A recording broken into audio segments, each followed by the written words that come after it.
I'm a Jimbles. I'm a Jimbles and I'm home. And Jesus fuck, I'm glad to be home. I had a very busy, very good comrade. Oh god, 2 minutes past the regular start time. How dare I? You got to listen to cool music and me in the background making as little noise as possible. By Jove, I'm glad to be home. Yeah, 2 minutes. It's 7:02. But I did go live a little late, which you didn't get the whole. Oh shit! Yeah, that's a good point. Sorry, Mom.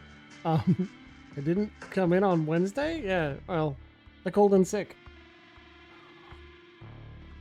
Oh, now that's an idea. Oh my god.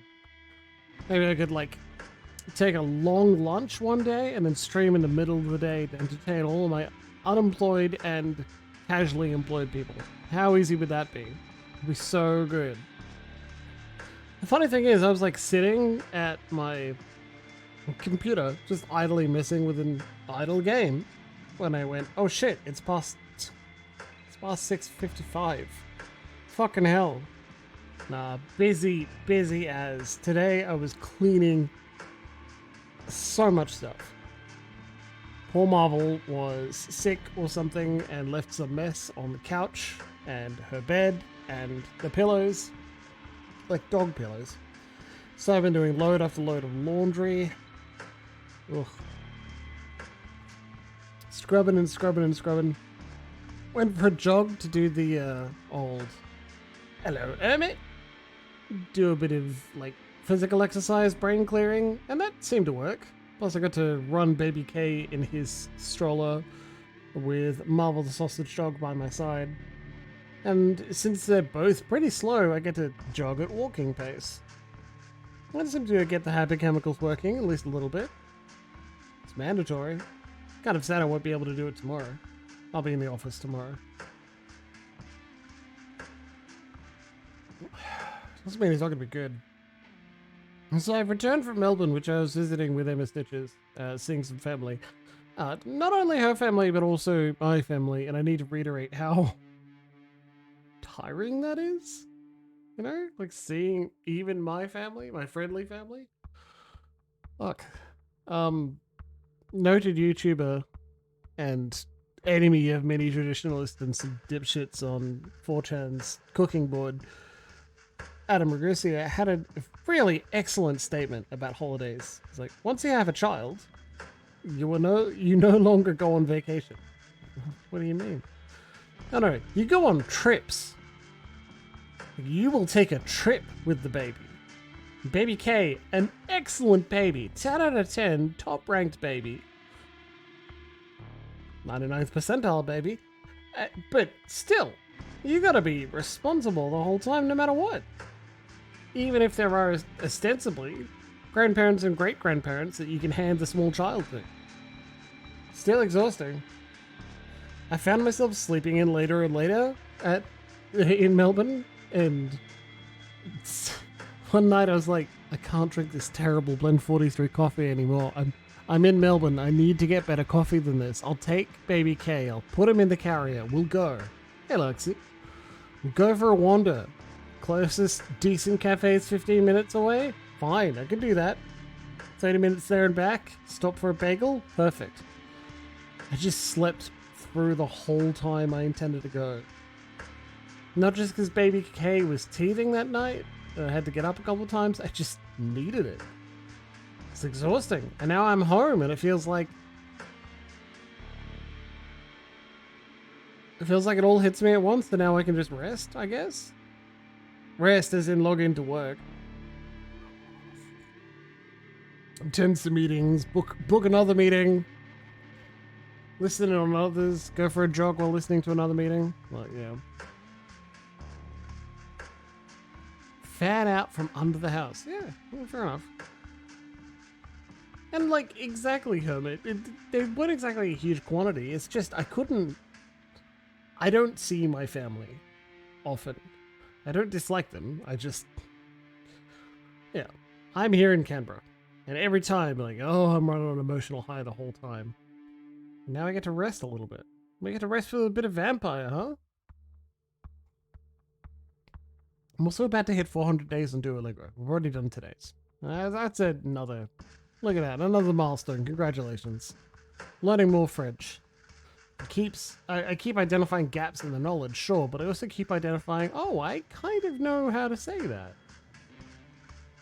Especially since I'm going through the grocery shopping part. Fuck yeah. Tu dois faire. Tu dois faire du boulangerie. Et toi? You Masquerade bakery. And you?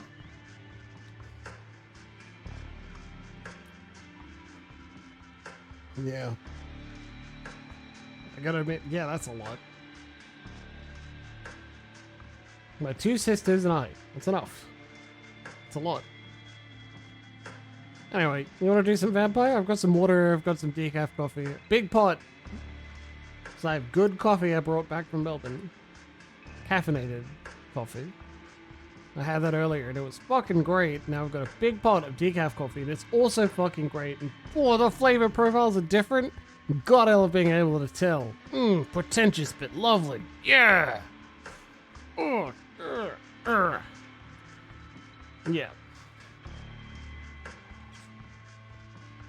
Hey, Violets.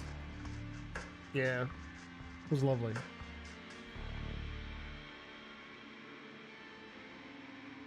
I spent all day parenting too. Well, not all day, most of the day parenting. Emma Stitches was busy. Boy, that feels good. I also was able to not be sole parent while I was working. Anyway, that was good fun. Let's play some vampire, huh? Let's do some monologuing. Let's try and, if we can, do a little bit more improvised monologue, horny text when we feed on someone, which may not be too long. Eric Night 5, let's go. And if we, like, finish this, and we might, I don't know if this one is as long, we'll figure out something else to do, right?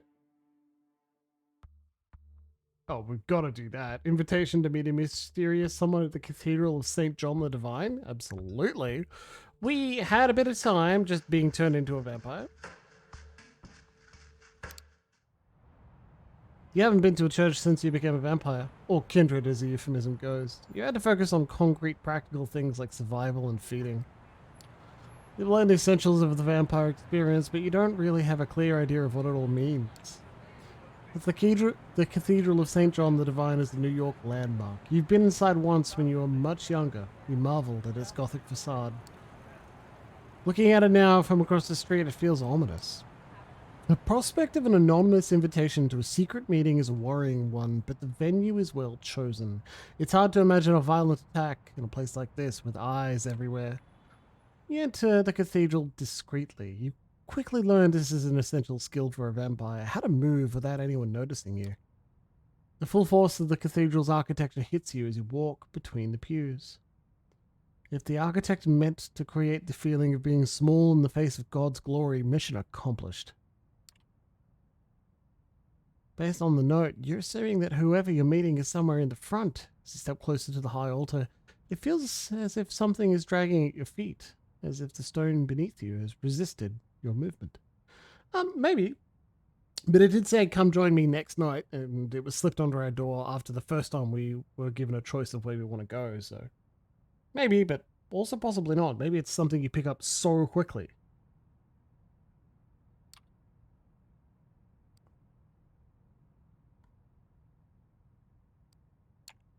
It's been a long time since you prayed.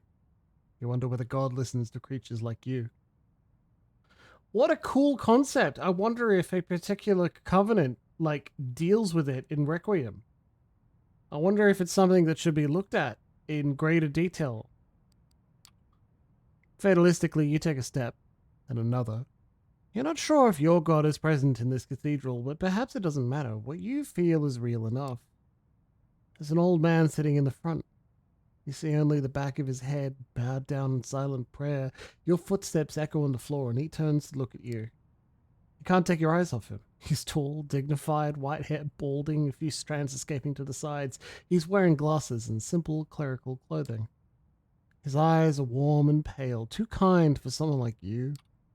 Something is wrong. You feel heavy, as if a giant hand was pressing you down. The skin on your face is burning. Perhaps unconsciously you expected something like this, as a vampire walking into a cathedral. Only it's not the building or god making you feel like you're burning alive. It's the man, the priest. Welcome, my child. The priest's tone is kind, but the rising panic inside is telling you that the kindness is not for the likes of you. Confront the priest. The only way to understand these painful feelings is to push forward and confront the priest. As you step closer to the priest, panic rises inside you. The emotions are hard to control. Fear, anger, pain, all trying to wrestle you in different directions. Away. Can I help you? Are you okay? The priest talks to you like you would. A lost vagrant who has chosen to enter the house of God. I'm sorry, Father. I'm so sorry. It's all right. Do you wish to pray? It's simply too much. You mutter something incoherent in reply. You don't sound like a vampire, an undead being made powerful by immortal blood. You're just another sad, confused, lost soul. You turn around and stagger away, only feeling like yourself once you're back on the street outside. Stand on the sidewalk, confused and scared. No enemies seem to be attacking you. The priest didn't follow you. The night air is wet with the smells of the city, the same as every night. How did it feel? Look at the man speaking to you. He's well dressed, of a little archaic, dark-haired, handsome, like a character from an old movie. He smiles as if he knows something you don't. You glance around. There are people on the street. You don't appear to be in immediate danger. Why does it hurt so much? That's the question I wanted to talk to you about. Let me introduce myself. My name is Benoit Segal. We share many things in common, even if you do not know me. Benoit offers his hand to you. You shake hands. Benoit's handshake is firm and dry. He looks at you intently, as if trying to find something in your eyes. Would you mind sitting with me for a moment? Benoit points to a park bench nearby, in darkness because of a broken streetlight. Wary, you decide to follow him. Only an enemy totally unconcerned with Masquerade would attack you here. Yeah, tadpole. Dun dun dun. Benoit sits down and you follow suit. For a moment, you both contemplate the cathedral in silence. I know how it feels, what you just felt. I've experienced it myself many times. For a moment, you consider how to respond. It's clear Benoit sent the invitation to come here and orchestrated this little setup.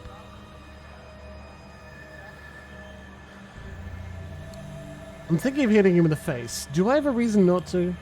You'll have to decide that for yourself. Let's talk a while, and if you still feel violent, I'll let you take a punch at me. I wanted you to meet Father Anthony. We'll see him, experience him. Did you wonder why it felt like that? Was it some kind of supernatural power?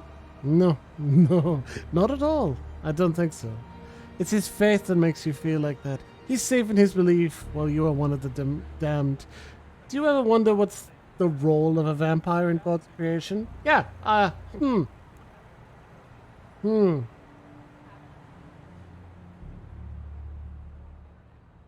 The Order of the Lancia et Sanctum is calling to you, buddy. You stop to think. Of course you wonder what this is all about. Alright, sure, okay.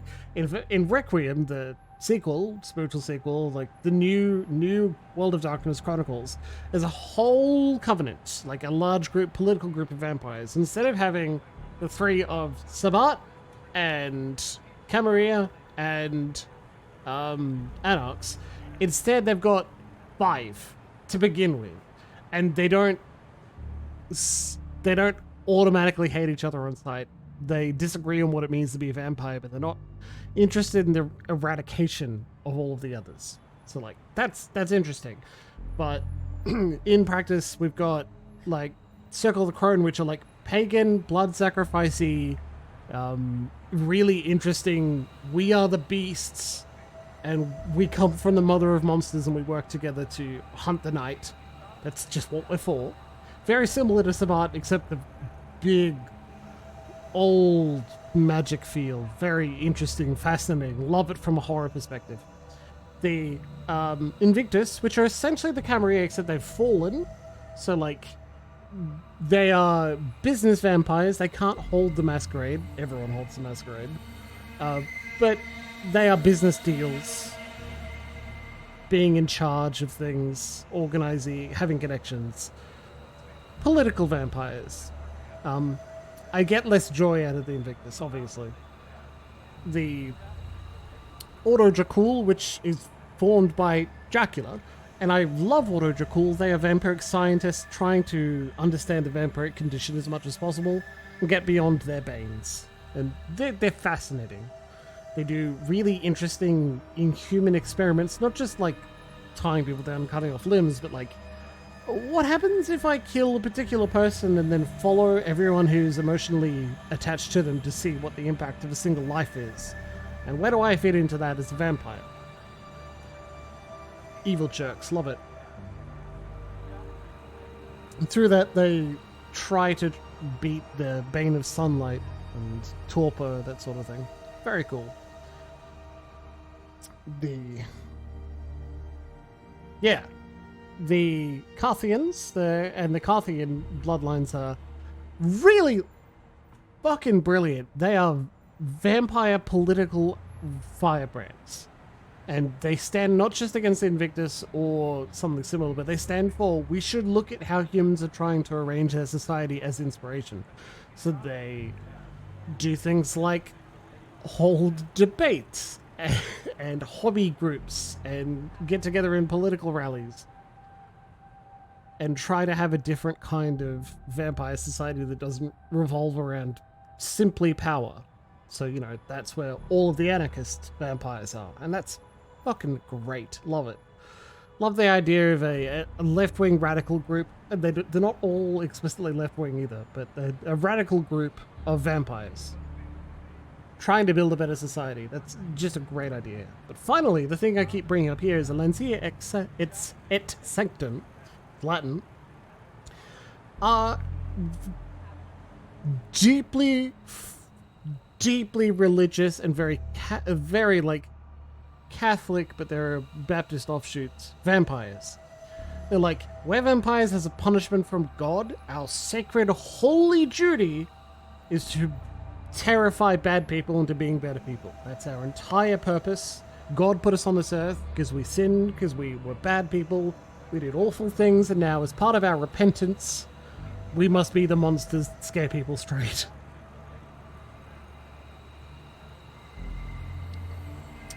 And they have bishops. Quite explicitly vampire priests. As well as, like, can inflict stigmata as a merit. Politically, they're supposed to be either Baptist revivals, evangelical churches, getting as many people as possible, or just like a Catholic orthodoxy. Power behind the throne, making everyone attend church Sunday night and repent your sins to the Catholic priest, vampire priest, and tell him how you could be a better vampire, a better monster, and then hate the fact that you are one. And anyway, I find these factions a lot more interesting than Sabbat or Anarch or Camarilla. Your choice. Sabbat, whatever, I don't give a shit. I'm gonna do whatever the fuck I want. Anarch, look, just not the Camarilla, primarily. In the Camarilla, do whatever I say. Requiem's a better game, that's all I'm saying. And I spent a lot of words trying to say it. That's the trouble with the Masquerade. A human faced with a human problem can go online and find something that helps. You can't. The Masquerade means that everything there is to know about your condition is secret, hidden away. You're left relying on the unreliable opinions of people like Benoit. Suddenly, Benoit takes your hand and presses it against his chest. As he stares into your eyes, you feel his heart stop. My heart no longer beats, yet I move, I talk. Is that how God intended us to be?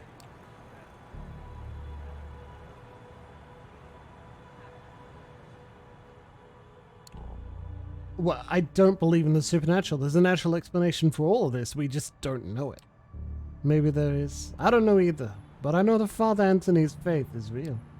Sometimes I'm skeptical too, but in Father Anthony's presence I know that faith is real. I know because it hurts so much. But perhaps you have questions about faiths and our kind.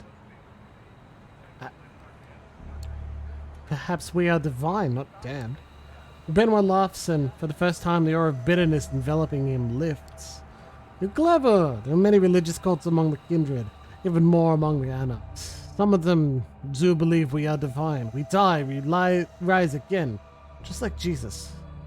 Be careful with that kind of talk, though. You may not know it, but there are always politics attached to every belief. Go into an Elysium, declare your divinity, and everyone around will start making assumptions about you. Sometimes faith is best kept private, even among our kind. Just ask yourself, when you met Father Anthony, did you feel divine? Did you have anything else, or did I just come here just to talk about religion? I know it's overwhelming. It was for me when I first met Father Anthony.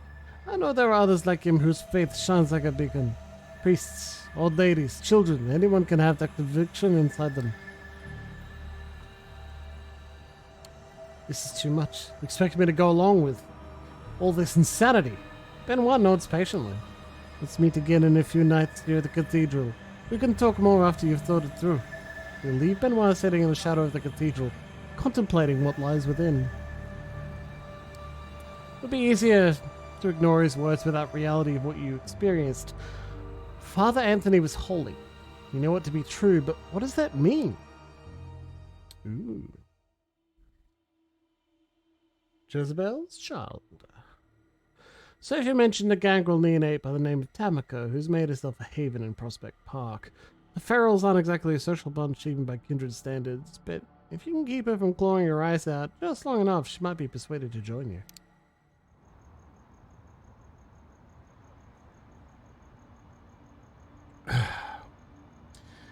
Am I rising to the bait? Your anti-wad bait? I don't know. Probably shouldn't. Maybe I will anyway. Still been thinking about that vampire game I intend to run at some point. Should probably finish what I'm currently doing beforehand, right? Divided up Canberra to the various factions. Sausage. Can you come lie down there? Yeah? Yeah. Nice. There you go, good dog. You make your way through the Grand Army Plaza, passing the Soldiers and Sailors Memorial Arc. Can't help but feel a tinge of nostalgia as you picture the places you've seen it countless times, in broad daylight teeming with life. You quickly get over it and pass through the northwest gate into Prospect Park. The park is its usual maze of unkempt foliage and dimly lit alleys. Silence hangs in the air as it would at this time of night. There doesn't appear to be any sign of kindred presence. You start to suspect Langley's sources fed her a bunch of bullshit. You're not willing to give up just yet. As you ponder your options, you hear footsteps coming from behind a line of trees. Quick but evenly paced, most likely a late-night jogger. No vampire would take kindly to you feeding in their domain, but then again, perhaps you could kill two birds with one stone. Not yet. Not yet! I don't think we're that hungry. Seek out the Gangrel Haven. You head south, delving deeper into the less frequented section of the park. Passing a bubbling stream, you make your way into the ravine. Home to some of the oldest trees in the park, it's a safe place to go when you want to get away from the crowd and enjoy some one-on-one time with nature, and that's during the day. At night, it's bound to be a gangrel's delight. Making your way through the brush, you come across a rocky crevice hidden behind a wobbly chain-link fence. You leap over the fence in a single bound, trying to land as quietly, as kindredly as possible. Crevice looks deep enough for you to think twice about jumping in. Instead, you peer into the darkness below, listening intently. In a split second, the air by the side of your head swirls like a vortex. Driven by sheer instinct, you lean back as a 5-finger-shaped razors cut through the darkness, missing your face by an inch. A clawed shadow jumps back a few paces, preparing to correct its mistake. You catch a glimpse of the assailant. Looks pretty animalistic, all right. But it's not the one you're looking for. For starters, it's a he. Assumption. Just as he's about to lunge at you, a snarl resounds from the bushes nearby, stopping your foe in their tracks. Out of the shadows emerges a young woman, baring her teeth ever so slightly. She walks over calmly, her eyes fixed on your assailant. Her presence is enough to make him reconsider attacking you, but not to withdraw completely. He glances over to her, puffing up his chest. Stay out of it, Tam. I smelled him first. Tam. How about that? She raises an eyebrow but remains silent. Her compatriot turns back towards you. You shouldn't come here, pretty boy. I'm gonna fuck you up so bad you'll be wearing your tongue as a fucking necktie. Tamika looks at you expectantly. So you... Alright, boy, let's see if your bite is as bad as your bark. Clearly taken aback, he looks over to Tamika as if gauging her reaction. Guess I know who the alpha is around here. A barely visible smile creeps up on Tamika's lips. The man's eyes narrow. Although you can't really see it, you could bet the hair on the back of his neck just stood up. Shut your fucking mouth, pretty boy. You should have run when you had the chance. A fierce growl echoes across the alley, stopping the savage in his tracks. Tamika walks over to her comrade, her fangs glistening in the dim lamplight. She puts her hand on the side of his head, caressing his hair and tugging at his ear, as if she was scolding a puppy. She leans over and speaks in a voice that's firm yet oddly affectionate. It's okay, Raoul. I'll handle it from here. Male Gangrel looks at her with a mix of timidity and resentment. Then he turns back towards you. You want to waste time on this arsehole, Tam? Be my guest. Having said his piece, Raoul retreats into the shadows, although if you were to guess, he's likely to stay within earshot. With her companion gone, Tamika turns to you once more. What do you want?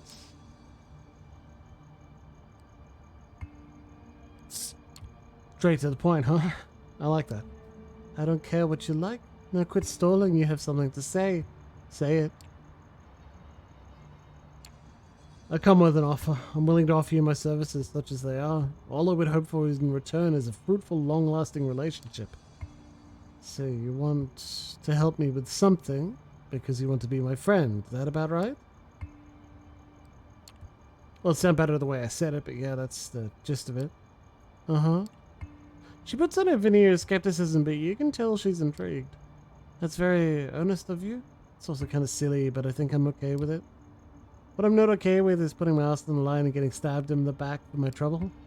So why exactly should I trust anything you say?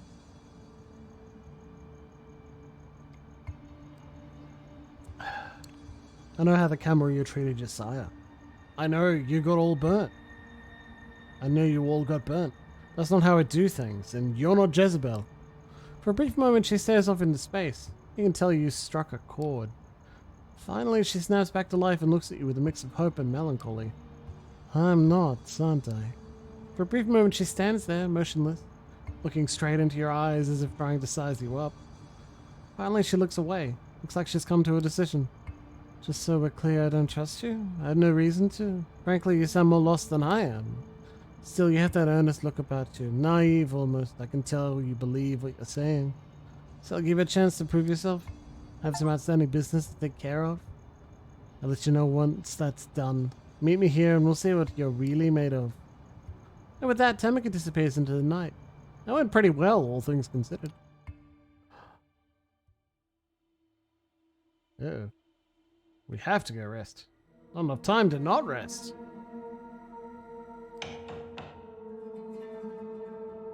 Not long after you wake up tonight, Gregory knocks on the door of your apartment. Hey, I came to pick you up. Miss Langley wants to see you. Any idea what she needs me for? I'm not in a position to ask. He smiles politely. The car's waiting, shall we?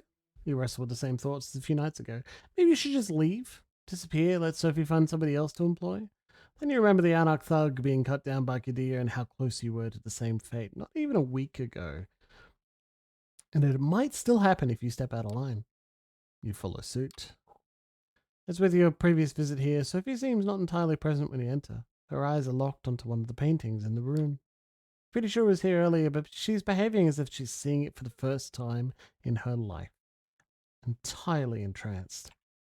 Gregory clears his throat. Sophie turns to the both of you, a bit of irritation in her countenance that soon gives way to a pleasant, warm smile. You're here. Excellent. Thank you, Gregory. Her driver leaves. She turns her attention to you. Yeah, he's even a sheriff. He's appointed. I hope you had a good few nights and made some new acquaintances, but I have to say, I'm happy to see you, Eric. Thank you for coming. The change in mood of the room is so sudden and startling, it makes you consider the true power of vampiric charisma. Rationally, you know you're being manipulated, but you don't even care. Her eyes, her motions, her entire body language all feel 100% genuine and expressing legitimate interest in you and your well-being. I have a request for you this night. I need you to find somebody for me and make a delivery. She points at the statue at the side of the room. You notice a plain-looking flash drive lying on the edge where the inanimate archer's bow touches the pedestal. The man you've been looking for calls himself Kaiser. He has eyes and ears all over New York, and it's rare for something to happen here without his knowledge. I need you to take this flash drive and bring it to him. In exchange, he will give you an address, which I need to know as soon as possible. You're about to ask what's on the drive, but Sophie proves to be one step ahead of you. Oh, I'm fucking up Sophie's voice. That's right. Oh, don't worry about the contents. They are encrypted, a precaution for if the data falls into the wrong hands. But it won't, correct? Yeah, thank you, Luxie. She gives you a smile that just a handful of nights ago would have made you feel like melting. Oh, and Derek? Kaiser is an Nosferatu, that twisted, deformed lineage of kindred. He is old, and his age has made him even more paranoid than others of his clan tend to be. He holds many havens and changes them often. From what I've gathered, he or one of his servants should be found at the park on Coney Island tonight. I'll have to identify him somehow.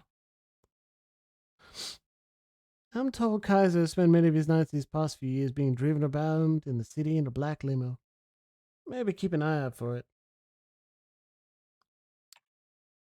Let's smile again, but much shorter. Anything more you can tell me about Kaiser? He's been here a long time.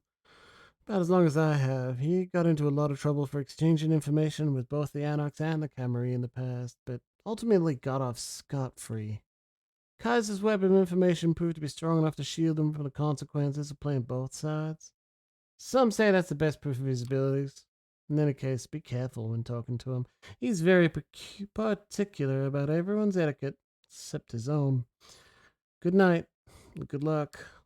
She flashes one last smile at you and turns back to the painting, clearly done with the conversation. You pocket the flash drive and head out towards Coney Island. It takes it a better part of an hour to reach the lights and sounds of the Coney Island amusement park in the city. The drive is almost pleasant this time of night. Thank God for Belt Parkway. There are plenty of people here tonight, but nobody who stands out as a traveling purveyor of secrets. Then again, if they did stand out, it would be kind of pointless, right? Nothing to do but figure out the right approach. Fitting opportunity. Bum!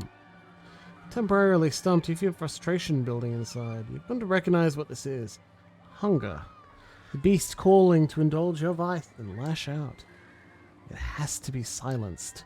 Take a short walk away from the lights into one of the less frequented, poorly lit areas and see if any options reveal themselves. One does. An older homeless person has settled himself in a small niche between two buildings and has just begun loudly, but not incoherently, praying. Hard to say he was praying too, but he's entirely engrossed. Good for you. He barely sees you coming and you bite down, trying to ignore the smell of unwashed body and soil blanket underneath. The taste is... Hold up. That's familiar. Yeah. This guy is on a party pill. Or two. Or you stop drinking. That flow of precious lifeblood that fills your body with tingling sensations all over. That power of taking from another and imbibing it into yourself. Taking little droplets of who someone is, the things they need to live, and fueling your own body with it. Ceases. You feel woozy, but happy. The world spins a bit, then starts spinning the other way. You get it under control. And then you don't.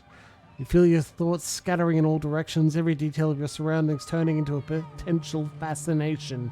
Faraway lights and sounds composing a beautiful symphony. You bask in the afterglow of a successful feeding, feeling like you're on top of the world, superhuman, a master of the night, a god!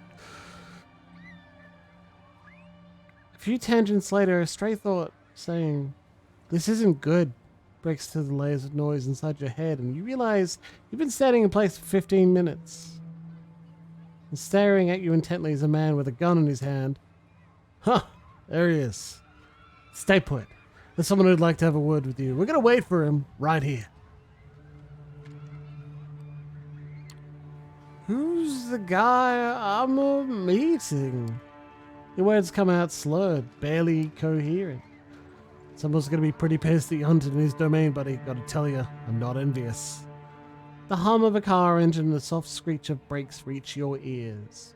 The headlights of a black limo pierce the night. And there's the boss. Let's go. He motions towards the lights with his gun. You're coming too, finally in charge of your body. At least you think so. The car's doors open, but nobody comes out. The stranger keeps motioning to the car. You hope it's the limo you expect. For a moment, you're pretty sure that what you see inside the car is just the bum's drugged blood kicking in for an encore. Inside of the limo used to be a luxury lounge, the kind with a stripper pole and a bar full of alcohol, but it currently has none of that. Instead, there are monitors and consoles. There are dozens of displays, each one showing something different. Surveillance camera footage, stock market quotes, television news, emails, tweets, silent movies, lo-fi footage of a gory torture session. You wonder if the limo's owner can focus on anything while surrounded by all this visual noise, and you realize there's nobody there. Or is there? A man blinks into existence on a leather-covered couch, attempting to maintain something that approximates a regal presence. You're 100% sure it's Kaiser. Surrounded by dimly lit computer screens, his features are even more ghastly than you imagined. All sharp angles of twisted bone, mangled flesh, and crooked teeth.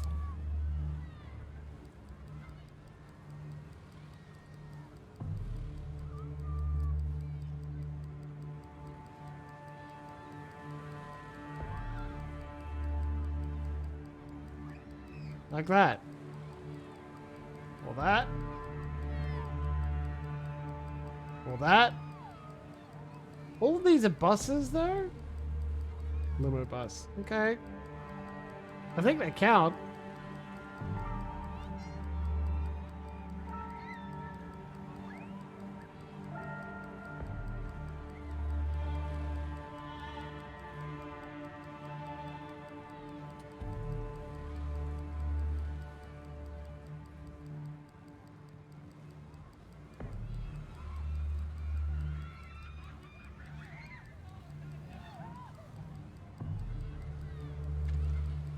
So, that tall.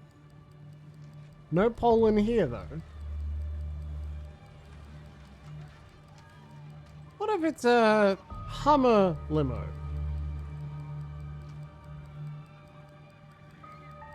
I feel like you could fit one in here, right?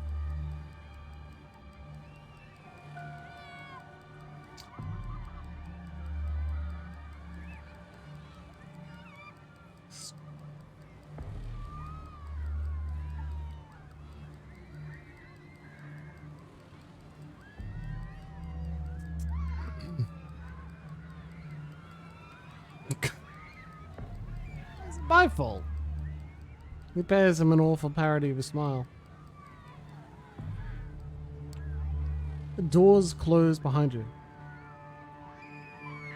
I read that for a second as leading us ashtray, and I was like, what the fuck? What did I do? So, waste of good blood outside tells me Sophie Langley sent you, huh? You got something for me? You reluctantly pull the flash drive from your pocket and slowly pass it to Kaiser. He plugs it into a USB port on the arm of his chair and displays the data on one of the screens that happen to be turned away from you. It takes him about a minute to access the data. Let me guess. It's from Langley? She said she'd have something like this. You a new flunky? You had to bite your tongue to keep from arguing with the word he chose, but you nod. Who do you people think I am? Saw this footage a week ago. He removes the flash drive and throws it back at you in disgust. Tell Sophie the deal's off. She wants her address. She can give me someone else.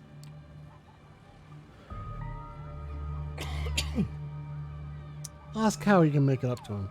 I'm sorry this proved disappointing to you, Mr. Kaiser. Can I do something to make it up to you? Seems genuinely impressed. That's what I like to hear. Yeah, in fact, I'm just about to mention it. I have something in mind. We'll talk again soon. You do that for me, the address is yours. Now would you be so kind as to get the fuck out of my car?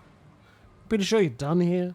You get out, close the door behind you, and the car immediately starts backing up. Opaque windows slide past you, and soon the limo is on its way. Kaiser's lackeys nowhere to be seen, so make your way to your car and drive back, wondering what tomorrow brings.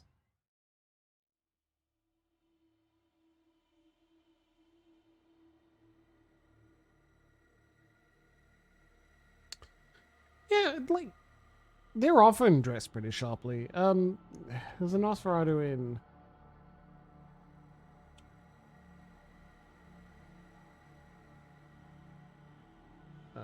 Vampire the Masquerade?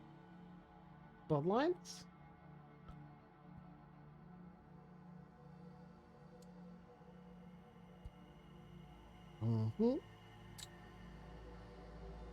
Gary Golden. It's probably not quite as sharply dressed, right? I mean, that's a tux.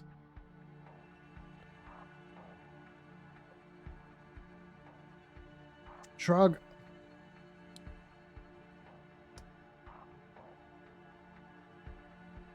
Is the way does that fit? Oh. Waistcoat and bow tie. I wonder if there's a mod to put a jacket on him. Discard one. Upon returning to your haven, you find a small scrap of paper lying on your windowsill. Need a favor? If you're still up for it, come meet me in Prospect. Tam. Once again, you cross the gate of Prospect Park and head straight for where you last saw the feral doer. Minutes pass. Finding no sign of Tamika, you begin to worry that something might have happened to her. Suddenly you hear rustling coming from the nearby bushes, and it's not the stray cat kind of rustling either. Tamika? Rustling stops, if only for a second. Suddenly the bushes part and Raoul walks out, desperately trying to look confident. You wish. Listen, I wanted to have a word before Tam gets here. She seems like you for whatever strange reason, but the way I see it, you're a nuisance at best. At worst, you're a threat. Just give it some time, you warm up to me next. Yet. That whole suave arsehole routine might work on your dipshit cami friends, but I'm not impressed. Tamika is my sister. There is sense of the word that counts. If anything happens to her that I find even remotely your fault, I'm coming after you. Is that clear? Tamika seems pretty capable. Didn't think she needs you babysitting her. Oh, she's plenty capable. Given the opportunity, she'll rip your guts out if you cross her. What I'm saying is, if anything happens to Tamika, I'm holding you accountable. All of a sudden, the sound of footsteps reaches your ears. It's just faint enough to not be ostentatious, but still loud enough to hear. You can tell that whoever's approaching wants to make their presence known. Both you and Raoul turn, just in time to see Tamika emerge from an old sycamore tree. It's hard to tell just how long she's been listening in on your conversation. In any case, she walks up and speaks, addressing no one in particular. Did I miss anything? Nothing too important. We were just having a chat. Were you now?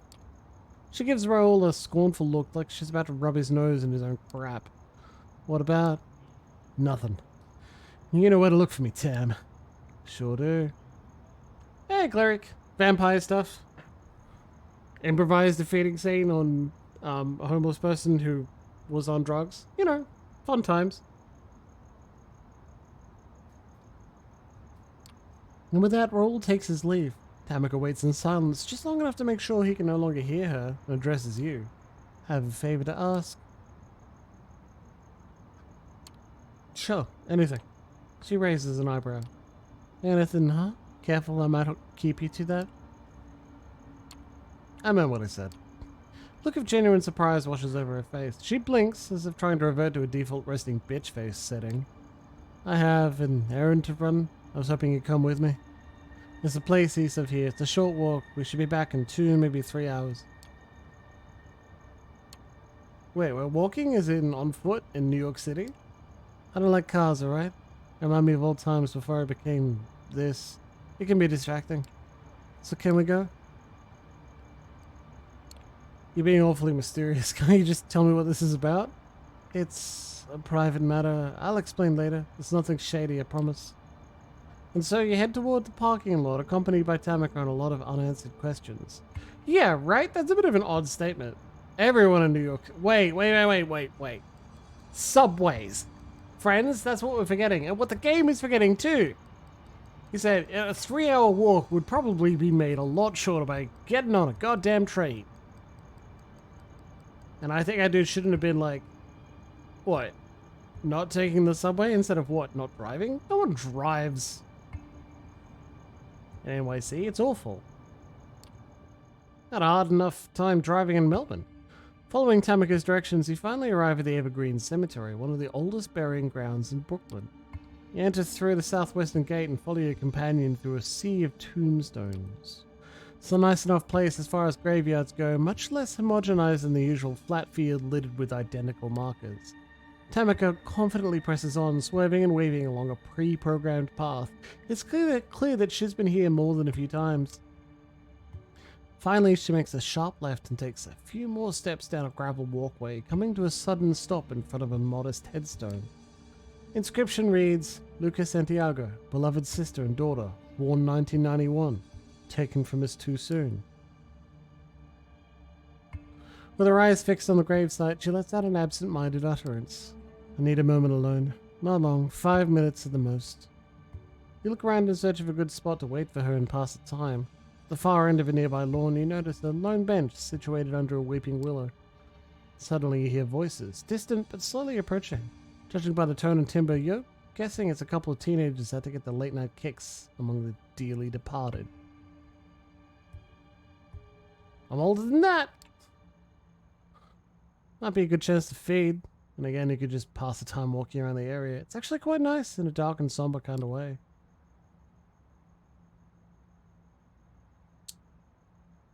I'll wait on that bench by the tree. I'll wait for you on the bench by the tree. Thank you. You sit on the bench and take a minute to relax and let your mind wander. Looking up at the willows swaying in the breeze and soaking the atmosphere. Being a vampire sure has its moments. Finally, you get back to the tree and find Tamika sitting on the bench. What? That doesn't make any sense. We didn't leave the tree. Yeah, old washed up streamer. I'm Dad, remember? I'm as old as everyone's dad. Might as well be called Peter. Everyone's dad is named Peter. So, like, yeah.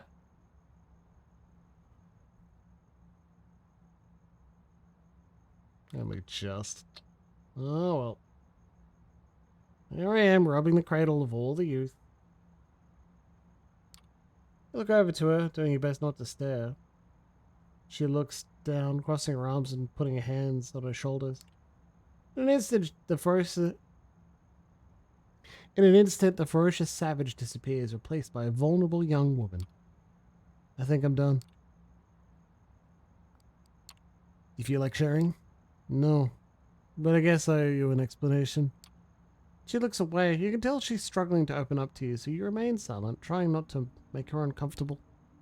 I was embraced not far from here, in this cemetery, a fitting spot, I suppose. It's close to a decade ago. I'd been on the road for a couple of years at that point, hitchhiking from one town to another. New York was supposed to just be another stop. Then I met Jezebel. She was so strong, smart, independent. Seemed like someone I could trust, someone I could get close to. She never made me feel inadequate or ashamed. She could hold her own in a fist fight, too. Funny thing, though, she only wanted to meet during nighttime. Didn't think much of it. Even came up with excuses for her. Busy, eccentric, whatever worked. Till one night she sank her teeth into my neck. A fighter, a lover, and an undead abomination. She sounds like quite a gal. She was. Honestly learned more about her after she was gone. She was a real deal, an old-school gangrel, a veteran of the Battle of New York. She looks away and grows reticent for a brief moment. Anyway, she left soon after turning me. I think the Conclave of Prague... Prague? Jimbles! I think the Conclave of Prague really shook her up. Wait, the Conclave of what now? Prague. It's the city of Central Europe. It was supposed to be a neutral ground. A good place to discuss politics and strategy. It ended up almost turning into a civil war. Next thing you know, the Anarchs were expunged from the Camarilla. All they had done for our kind, the blood they spilled, didn't amount to a thing. Can't blame Jezebel for feeling betrayed, but yeah, even though I still had Raoul and Luca, I was still furious. Broadway! And terrified. Luca died a few years later. Operation Lights Out, they called it. It was a coordinated assault by the Second Inquisition. Genocide by any other name. The family got together, bought up a plot, and buried an empty casket. I guess they wanted some closure. Can't fault them for that. Even though she's not really here, I like to come and visit from time to time. It reminds me of who I am. Keeps me in check. Keeps the beast at bay. Also, this being the place of my embrace, you have to appreciate that level of irony. She straightens up and looks at you as if something just occurred to her. Sorry, I don't know what came over me. 1 minute I'm all grunts and stares, the next I'm giving you a biography. I guess I'm just tired of being scared, alone. You're looking for a place to belong. In all the wrong places, it seems. At this point, I'm just looking for something to believe in, something I could give a damn about. You got me. For whatever it's worth. She looks at you, her mouth drops open ever so slightly. You can tell she wasn't expecting that. I do, don't I? You open your mouth, but before you can make a sound, Tamika motions at you to keep quiet. She lifts her head and sniffs at the air. Her ears perk up and her eyes widen. Suddenly, she pushes you with all of her strength, sending you flying off the bench. Before you even hit the ground, an immense shape flies into view and smashes down into the bench, splintering it into pieces. With the blood surging through your veins, you pounce onto your feet. You look at the massive fur and muscles that just nearly pulverized you. The creature rears its head and gives you a deranged stare, then turns to Tamika. She seems utterly terrified, frozen in place, as if she literally just saw a ghost. You notice the creature shift its weight as if preparing to pounce. Potence, let's attack the creature. Feeling as if your muscles have turned to steel, you ram the creature before it can throw itself at Tamika. The beast flies through the air and smashes its back against the tree. In a matter of seconds, however, it gets back to its feet. Your attack might have surprised it, but it clearly didn't do any real damage. The creature then turns towards you. For a second or two, it moves its mouth awkwardly as if trying to remember how to form words. Stay out my ground! The creature runs off towards the nearby clearing, when all of a sudden a gunshot sends it tumbling onto the ground. A group of well-armed men in body armor emerge from the shadows in an orderly formation and move in closer around the creature.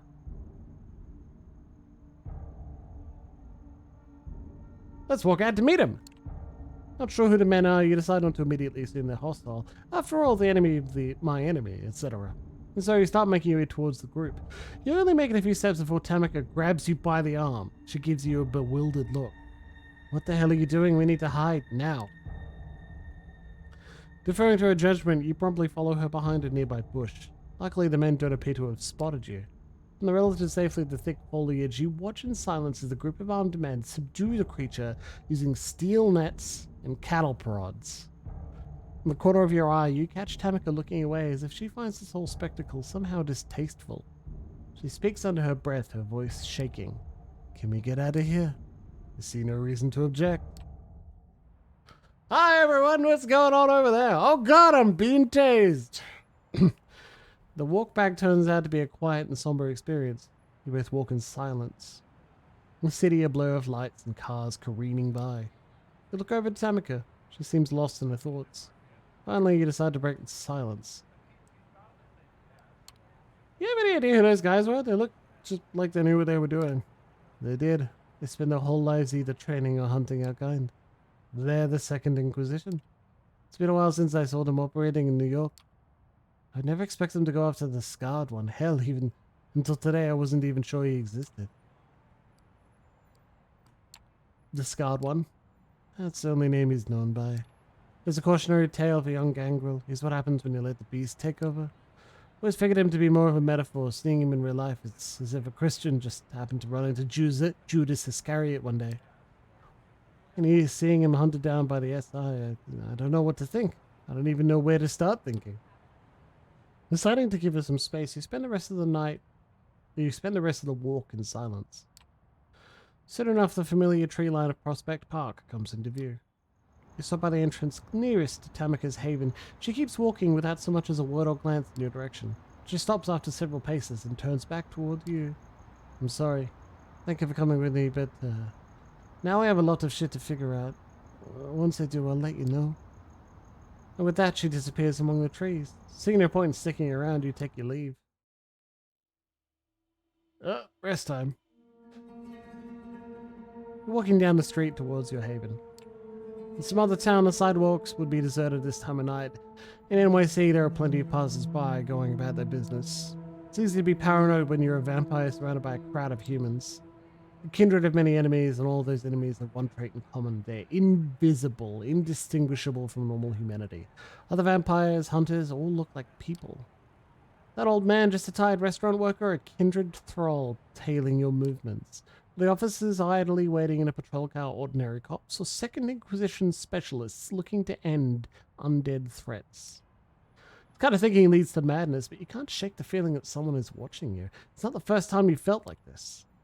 Whatever this is probably something you have to take care of. Best case, someone is tailing you. Worst case, you'll be attacked and killed.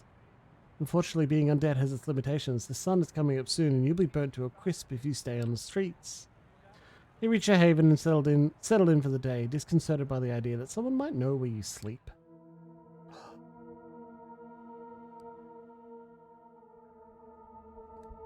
As you wake from your slumber and emerge from your haven for the night, you notice a familiar face on the other side of the street, standing on the corner and looking straight at you.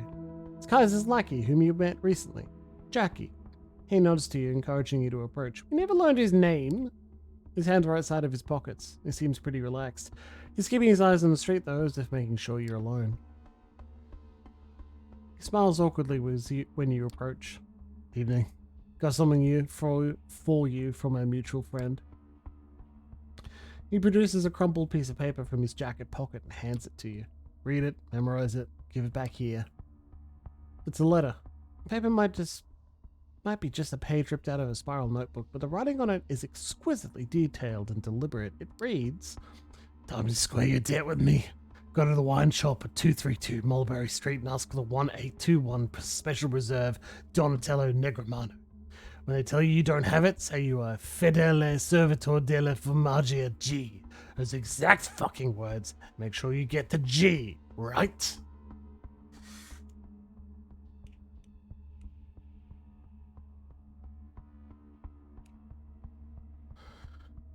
I'm jetting. You'll get a bottle.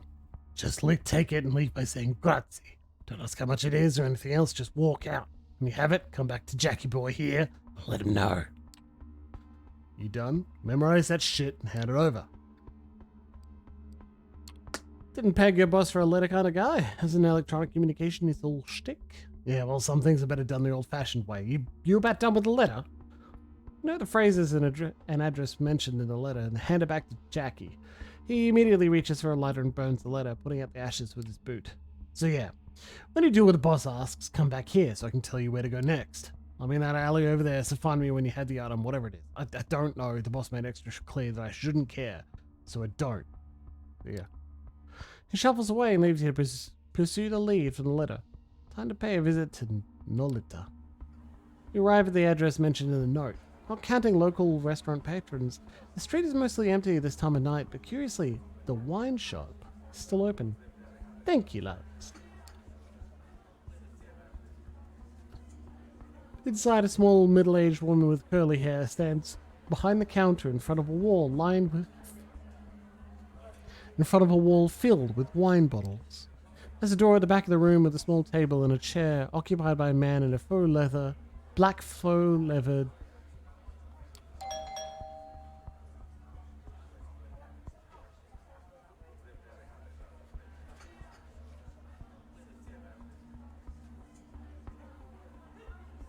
Good thing I don't have to say it properly. Well, I mean, I'll try, that's for sure. A black faux leather jacket. He's reading a newspaper but pauses as a little bell rings when you open the door. He takes a sip from a small steaming cup and goes back to his broadsheet. Good evening. How can I help you? Be direct. I would like a bottle of the 1821 Special Reserve Donatello Negro Amaro, please. Let me check our stock. She seems to be looking through a database on the laptop sitting on the counter. She puts on a polite smile. I'm afraid we don't have that one at the moment, sorry.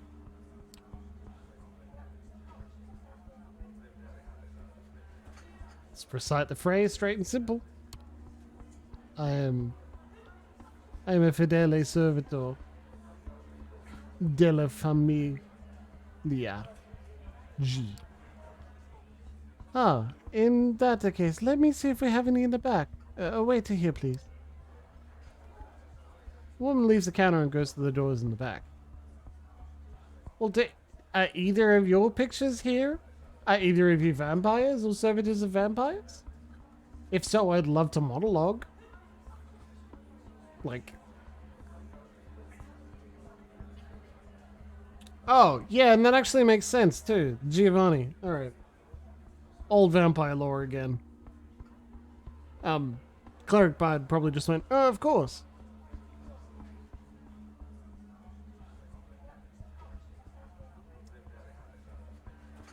I love the monologue.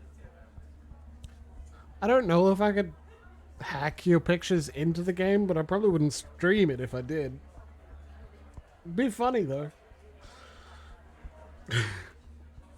Tired cleric post-meeting is like, yeah, whatever.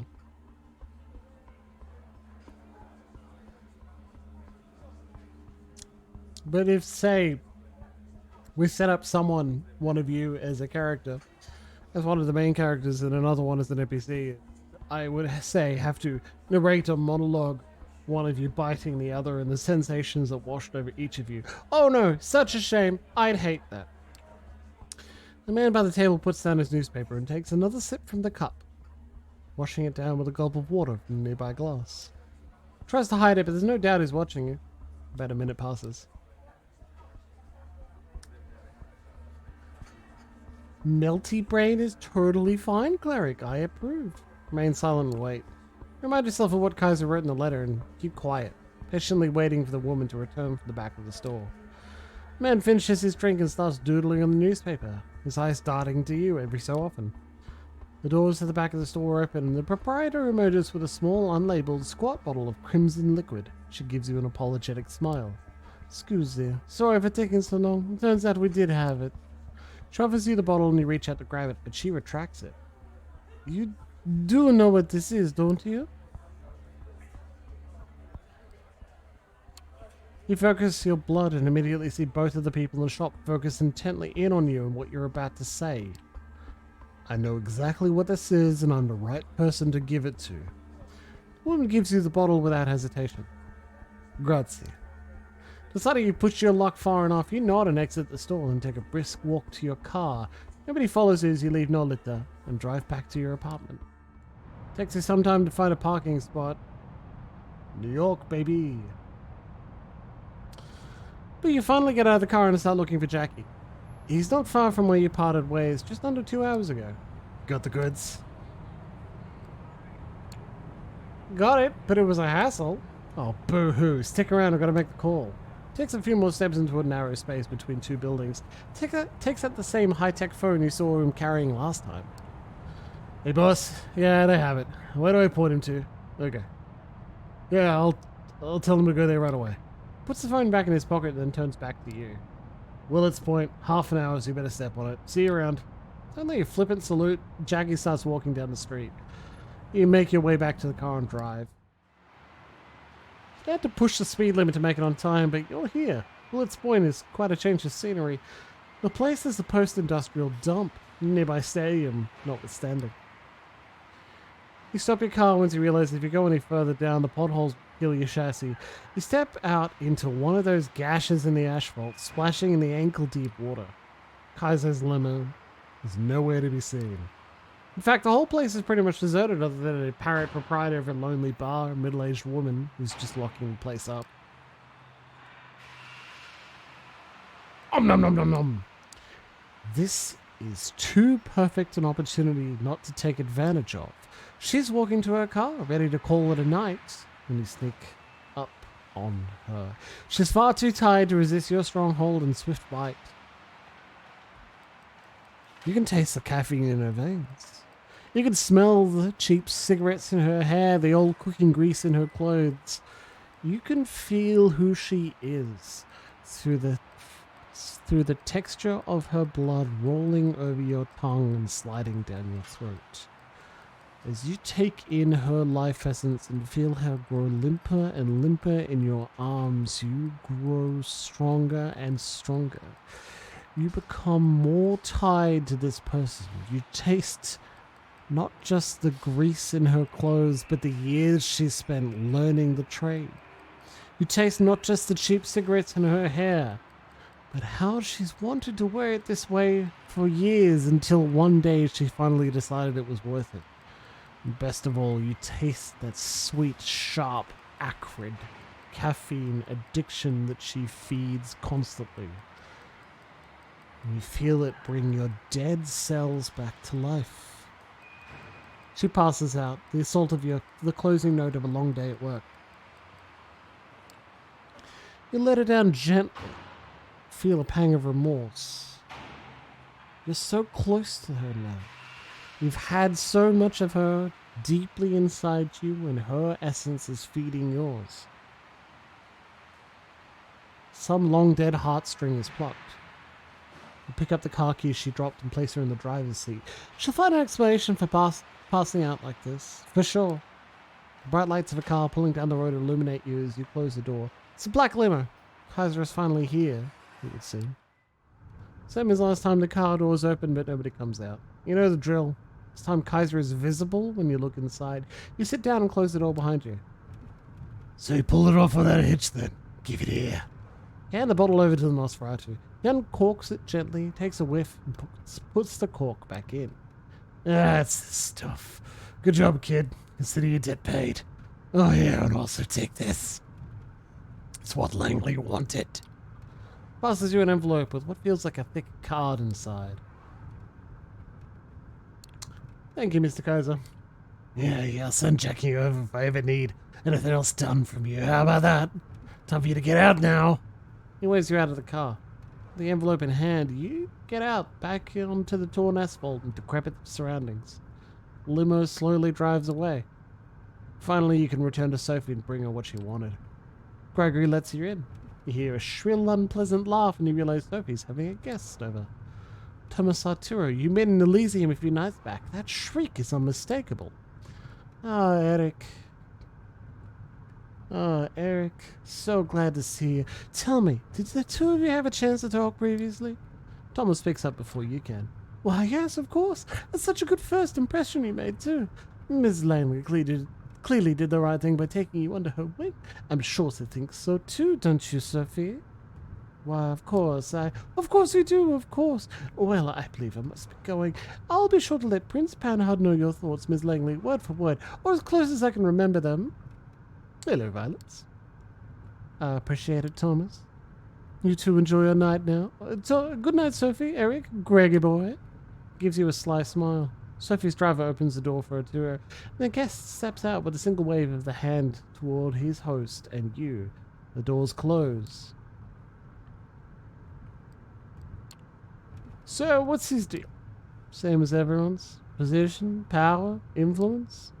Thomas has clout and court and access to many juicy details on everyone from the prince to the lowliest primogen. It's useful to have him on his side, even if his eccentricity requires some patience. Speaking of patience, you've been putting mine to the test lately. Did you manage to contact Kaiser and acquire what I asked for? Yes, I have it, but the data you offered was old news to him. I had to do another job for him before he would give me this card. She retrieves the envelope from you. I'm sure he did. I do hope it wasn't too much of an inconvenience. The worst thing about his entire operation, Kaiser's just a huge prick. She chuckles. Why do you think I wanted you to deal with him? I appreciate your sacrifice. I really do. She opens the envelope and looks at the card. You notice the same lettering you saw in Kaiser's note from before, but can't see the details. Her eyes widen. Yes. Excellent. I need to call in some favors. I'll likely be busy for the next few nights. You have my permission to show some initiative, my dear charge. I will contact you again. That Sophie ushers you outside, and you're left to do the rest of this night's hours as you would like.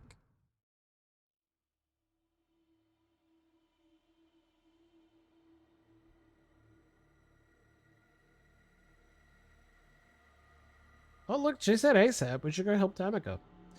Tapping on the window, small greyish bird flying off, small piece of paper left on the windowsill. Prospect, ASAP, Tam. So you open the blinds, you're able to spot a small greyish bird flying off into the night. Looking down, you notice a small piece of paper on the windowsill. Prospect, ASAP, Tam. Third time's the charm, you think to yourself, as you once again cross the gate of Prospect Park and head for Tamika's haven. To your surprise, you find her out in the open, sitting on the lawn, surrounded by a host of woodland creatures. Birds and squirrels, mostly. The critters each patiently await their turn. She flicks seeds at them. It looks almost whimsical in a twisted sort of way. Hey, you wanted to see me? Yeah, I did. She scatters the remaining seeds onto the grass and hops to her feet. I've been doing some digging. Inquisition is a safe house up in Manhattan. I think that's where they're keeping him. Scarred one name, I mean. I want to pay them a visit. Kill that thing, and as many of those SI bastards as I can along the way. Attacking a government safe house? Correct me if I'm wrong, but wouldn't that be considered a breach of the Masquerade? Yeah, that's the least of our worries. Throwing a legion of armed goons standing in our way and an all-powerful vampire is a cherry on top. Look, I'm not stupid. I know it's risky as hell, and I'm well aware that I might not be coming back. Still, it's something I have to do, with or without your help. Does Raoul... Just out of curiosity, does Raoul know about this master plan of yours? He does now. He emerges from the shadows a mere few feet away from you. Son of a gun finally managed to sneak up on you. Tamika eyeballs him as he gets closer. You've seen that look before. She's clearly asserting her position, but this time it comes off as a formality rather than an actual challenge. How long have you been there, Raoul? Long enough. I'm not buying that whole scarred one bullcrap. Taking a bite of the Inquisition's collective arse is just too good to pass up. I want in. You better believe it. I was there. Saw it with my own eyes. I'm sure you saw something. Whether or not it was a literal boogeyman they scare young ferals with is a whole different story. And with no due respect, you're hardly a fucking expert on the subject. How can we move this along? I'm itching to kill me some SI fucks. I guess we could use you. We'll need all the help we can get. Yeah, he deserves to be there. See the scarred one with his own eyes. Plus, my brother can be a pain in the ass, but he's one hell of a fighter. Raoul nods, a smile creeping up from the corner of his mouth. It's barely visible, but you can tell it pleased him to no end. She might as well have rubbed his tummy. Oh, who's a good boy? Who's a good Raoul? Yes, good boy. Who's a good boy? Very good. You gonna go kill some people? Are you gonna go kill some people with us? Yeah, would that be good? Yeah? Glad we're all on the same page. Let's settle then. Let's go. Fucking finally. And with that, you leave the relative safety of Prospect Park, steeling yourself for things to come. As you get closer to your destination, you get a sneaky suspicion that Tamika's been pulling your leg. Following her lead, you take a turn from Broadway into Fort Tryon Park. Doesn't seem to make sense, you think to yourself. There's only one spot between here and the Hudson River. But it can't be. Can it? Sure enough, as the stone facade of the cloisters comes into view, Tamika motions at you to keep out of sight. How the hell is this well-known tourist trap a hideout for the Second Inquisition? Wait, isn't this place a tourist attraction? Only during the day. At night it serves as a staging ground for the Inquisition.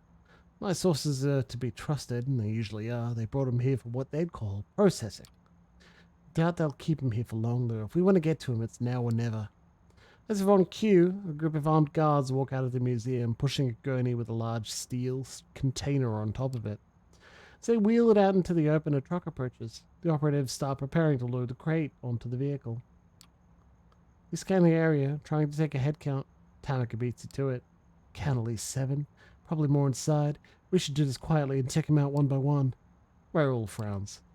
See we go in guns blazing, figuratively speaking. There are more inside, let them come. The more the merrier.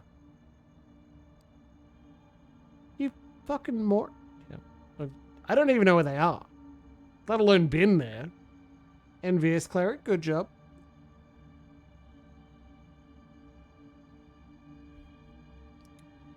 Celerity. Presence. Potency. For once I agree with Raoul. We should do this quick and painful. Take him out before they even know what hit him. Works for me. Ugh, of all the things he could be bonding over, this is what you're going with? Oh no, the boys! They're so dumb. It's just so silly. God. It's just so silly. I hate that the boys just want to go in and kill everyone. Oh God, wouldn't it be so silly? You just went in and killed all of them for me? Yeah?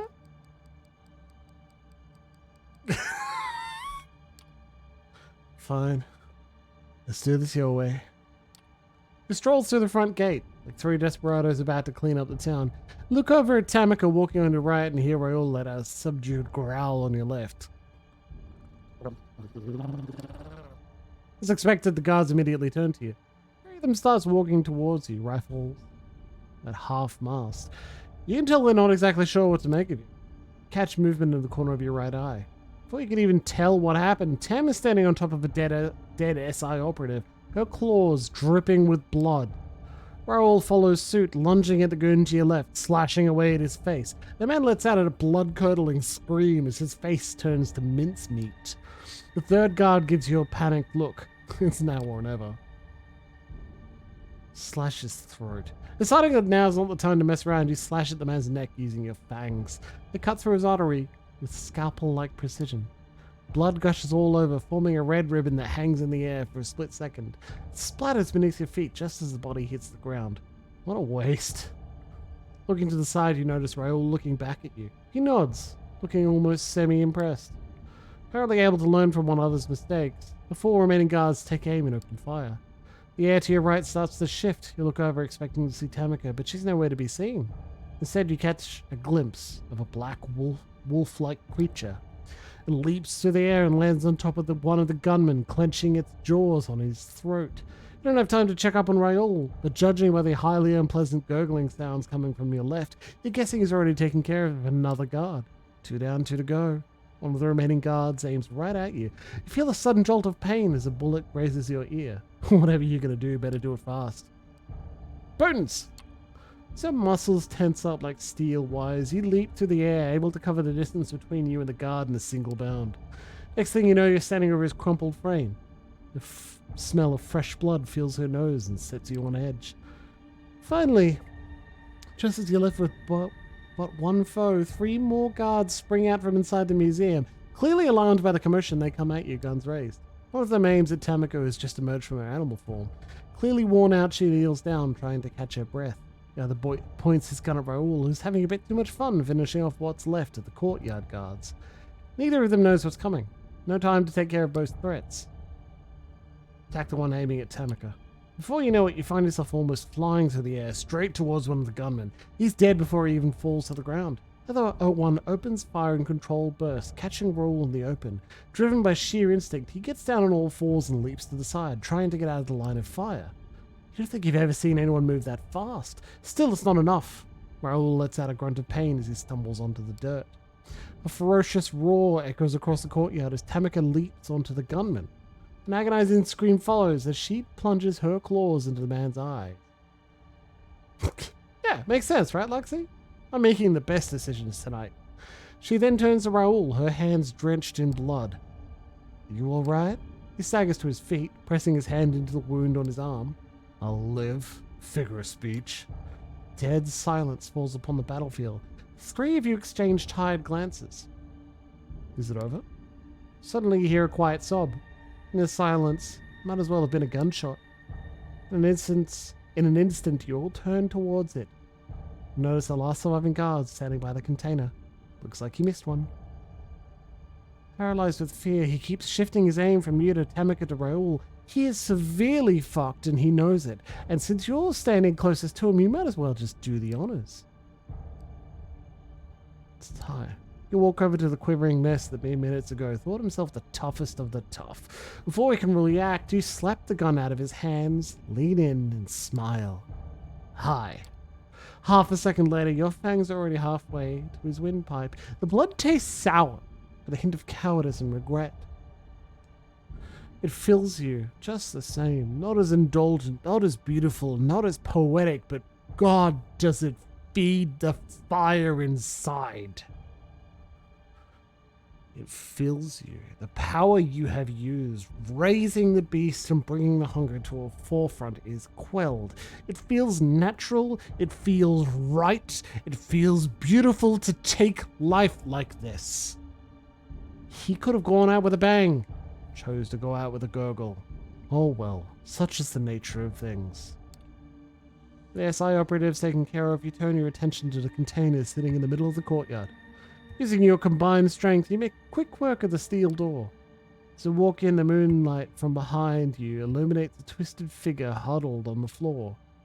It's hard to believe that the thing lying before you, beaten and tortured within an inch of its unlife, is the same creature you fought back at the cemetery.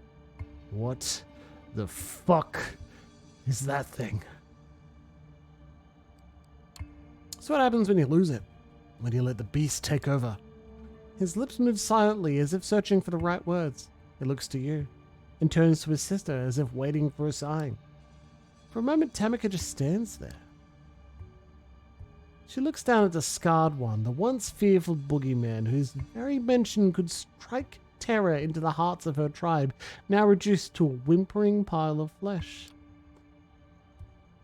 Finally, she turns to you with a look of childish innocence mixed with confusion, and she looks back at the scarred one. You can tell she's lost. 10? What the hell are you waiting for? Let's kill this thing. Get out of here.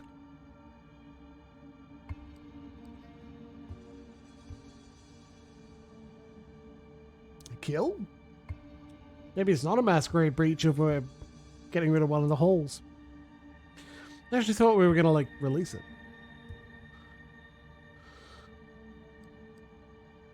Good call, Luxie.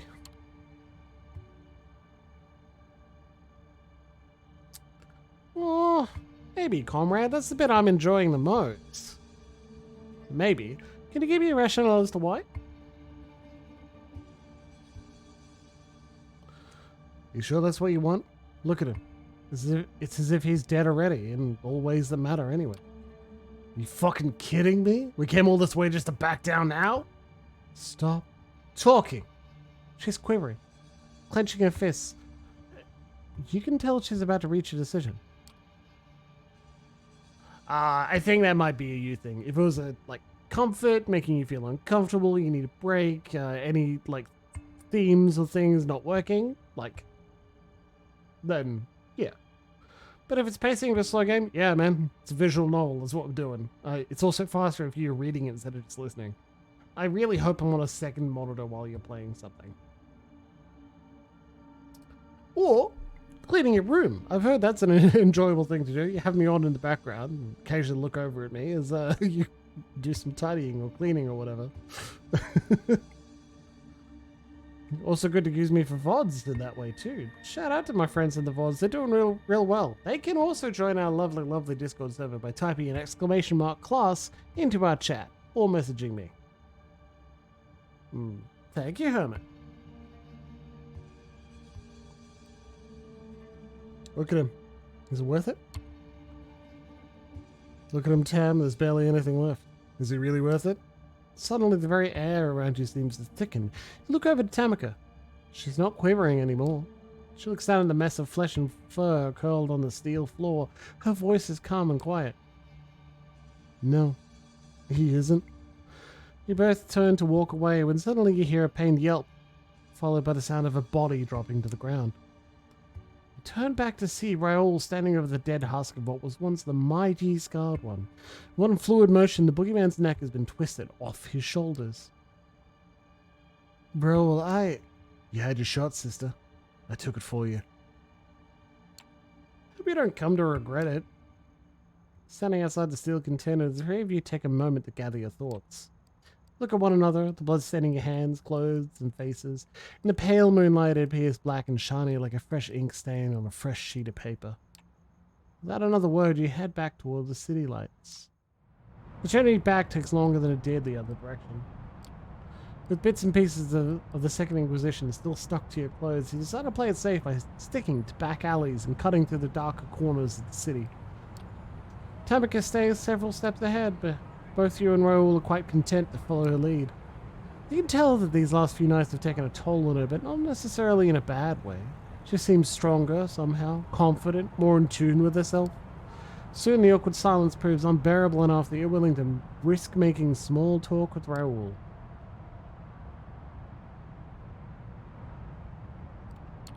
You think she's gonna be alright? Yeah, I think so. She's just gotta figure some stuff out. Our lineage, we have a special relationship with the beast. We can either let it control us or become attuned to it. It's a constant struggle, marked with difficult choices. I think Tam just made one of them. And so did I. Wondering what you've just heard, the rest of the trip barely registers. To your surprise, you suddenly find yourself back at Prospect. Tamika keeps walking. She strides through the park gate like a queen of old, returning after a victorious conquest. You want to call out to her, but Raoul stops you with a gesture. Not yet. Give her some time to process all the shit. She'll let you know when she's ready. Hey, you did alright. I mean, don't get me wrong, it's still an asshole, but yeah, thanks. He smiles at you. Wonders never cease. See you around. With that, he follows in his sister's footsteps. A weird smile crosses onto your face as you meld into the New York night. Oh.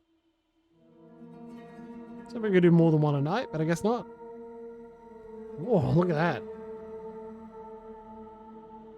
Yeah, good time for a break. Let's go a little early. Whoa, a few more to go. Whoa.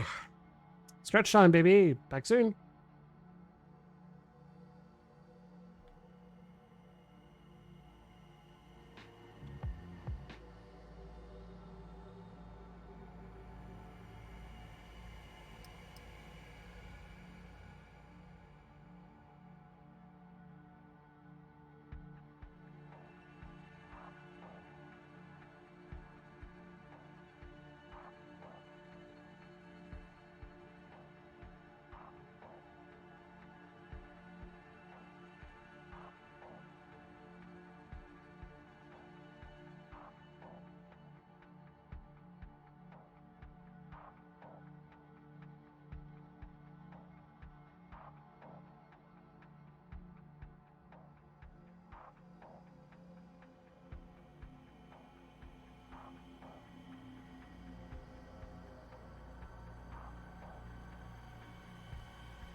It's not just a meme, it is actually very good for you. Like getting up, doing a stretch. Excellent time.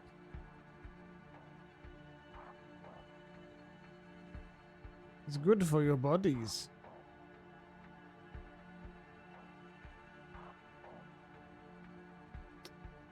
Fuck.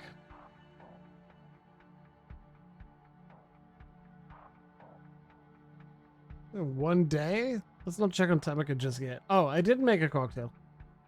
I got a lot of water. That's enough for me. We'll make something on Wednesday, don't worry. Okay, somebody's watching. Someone is following you around.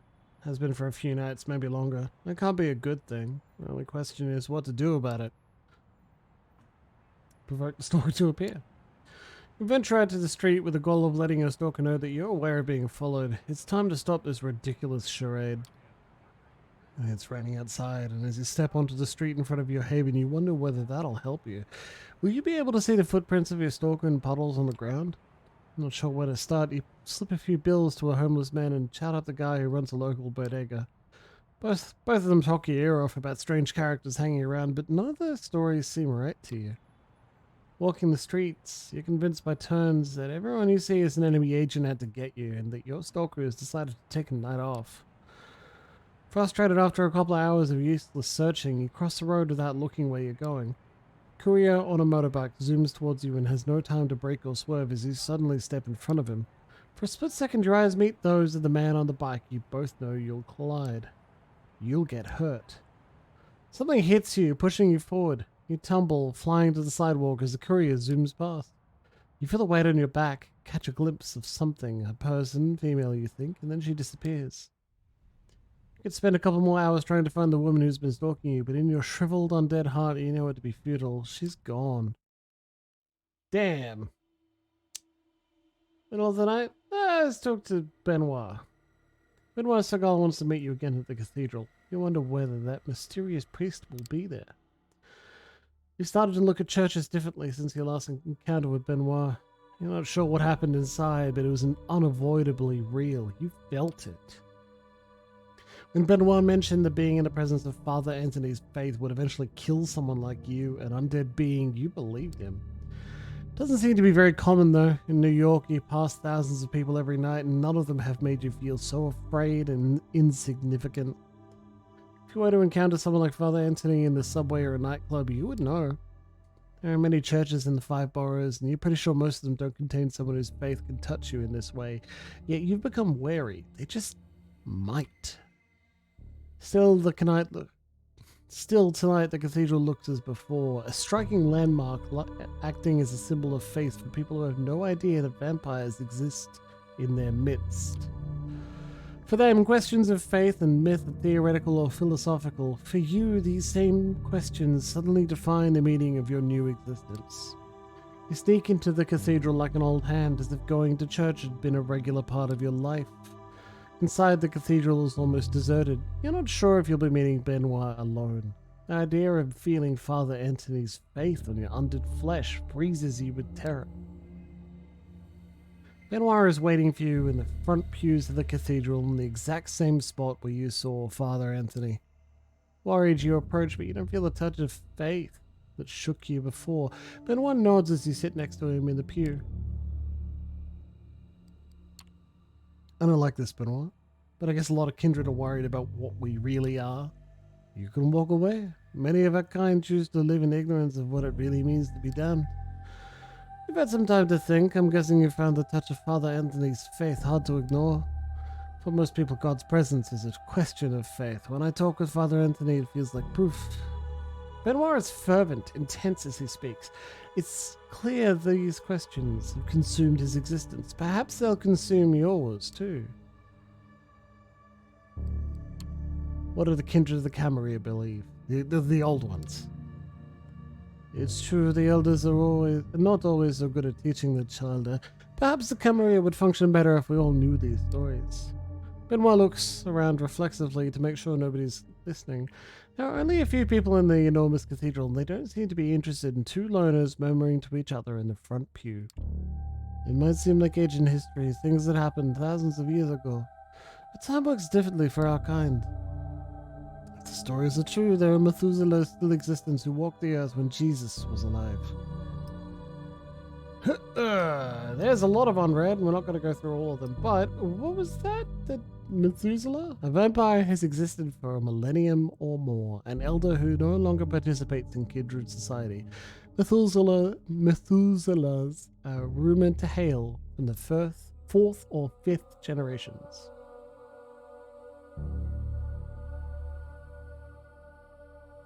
It's insane. The only problem is that old vampires lie. They're just history to suit their egos. And surely something was written down before the Masquerade was established. Of course. But you may have many interesting manuscripts in their libraries. I've seen a few. If you have a chance, I recommend looking at them. Fuck.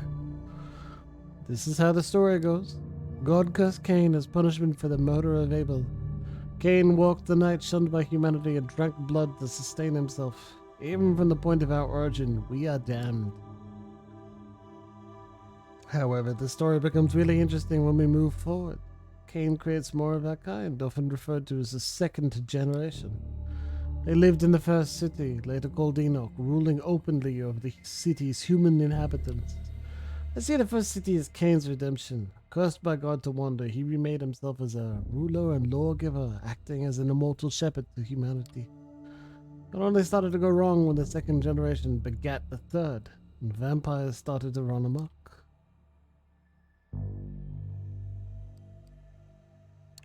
Vampires ruled openly over humans? Yes, according to the stories, Cain was a benevolent and just ruler, using his vast knowledge to bring a new age of prosperity. Of course, those stories were written by vampires. After the first city, Cain largely departs the story. Perhaps he was disheartened by the depredations of his descendants. The antediluvians went on to build a second city in imitation of the first, but it's doubtful their rule was just. Antediluvians? The progenitors, members of the dreaded third generation, and the founders of the 13 vampire clans. Also, antediluvians, before the flood. Maybe Noah. There are people moving in the cathedral, and both you and Benoit have made sure none get close enough to hear you talk.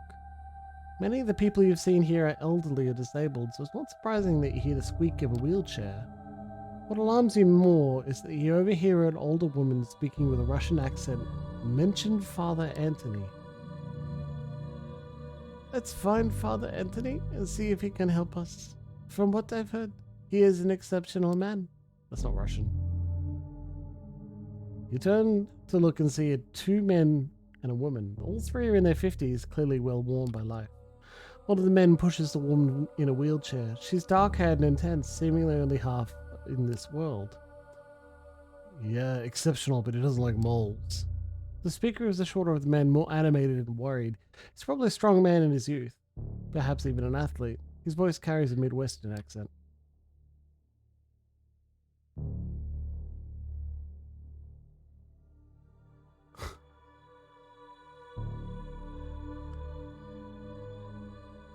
We're only interested in whether he likes blank bodies? No. Lost it. Cannot do a female Russian accent. Have to watch more films from the 80s. You and Benoit look at each other. This is bad news. Whoever these three are, they can't be good for you. Even a mathlete. We need to get out. Let's meet outside.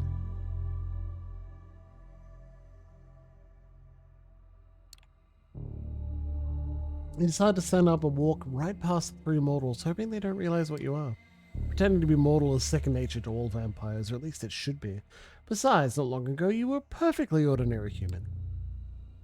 You adopt the oblivious smile of someone who doesn't suspect that anything might be amiss in God's house and take a few steps towards the aisle. You get a better look of them. The three mortals approaching you have an aura of experience about them.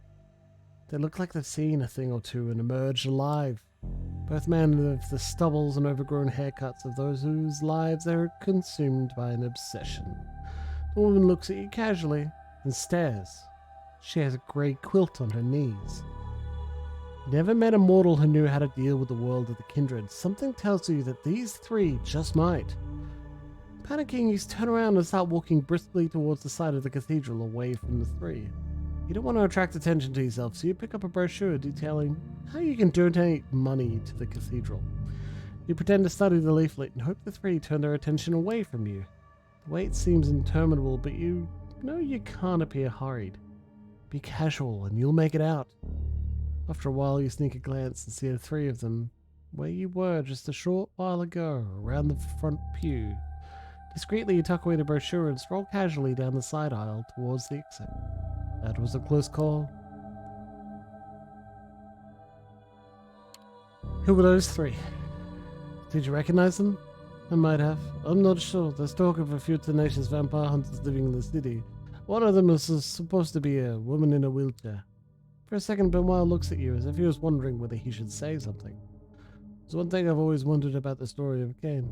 The traditions of the Camarilla put a lot of faith in the relationship between sire and child. You're supposed to follow the example of your maker. Yet Cain didn't really seem to care for the vampires he embraced. Did he think it was a mistake to create that kind? My sire left me. Is that common among the kindred? Yes, unfortunately. The kindred are selfish and cruel. You know, I'm Sophie's child and you're her protege. It's amazing that we share an appreciation for the mythologies of our kind, considering Sophie has little interest in questions of the spirit. You stare at Benoit. You knew there was something he wasn't telling you. But in all the talk about Cain in the first city, you forgot about it. And my only question is, what does this mean? Does Sophie know her child is talking to you? Probably not. Don't hold it against me, but I admit finding some pleasure in seeing you suffer the effects of Father Anthony's faith. I suppose that's the demon in me.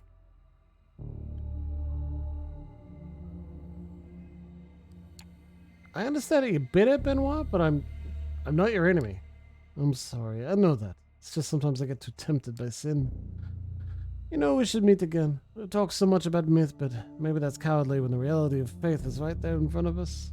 I'll introduce you to Father Anthony. You nod, unsure whether that's a good idea. Benoit walks away and you follow his example, not wanting to hang around the cathedral any longer.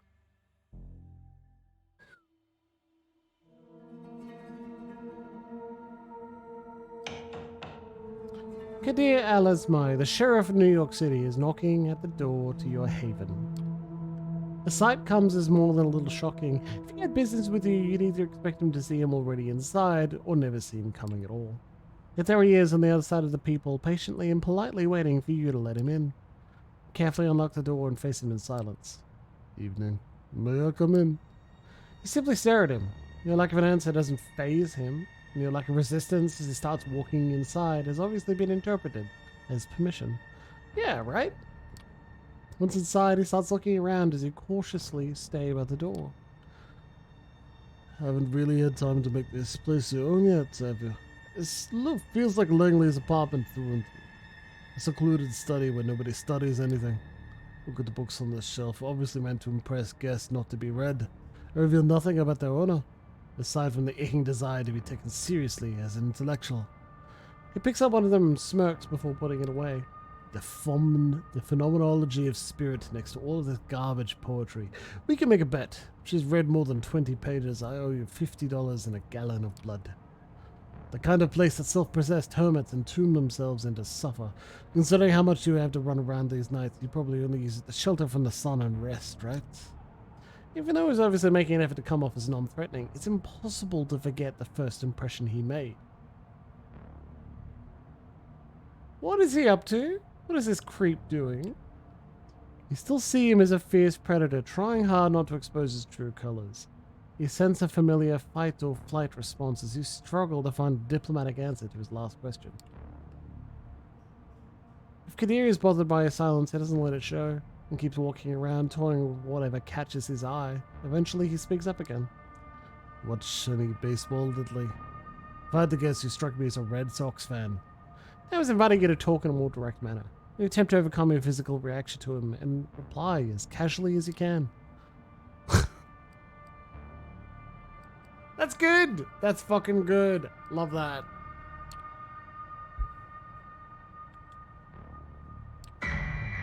Your mind keeps going back to that night when everything was changed forever.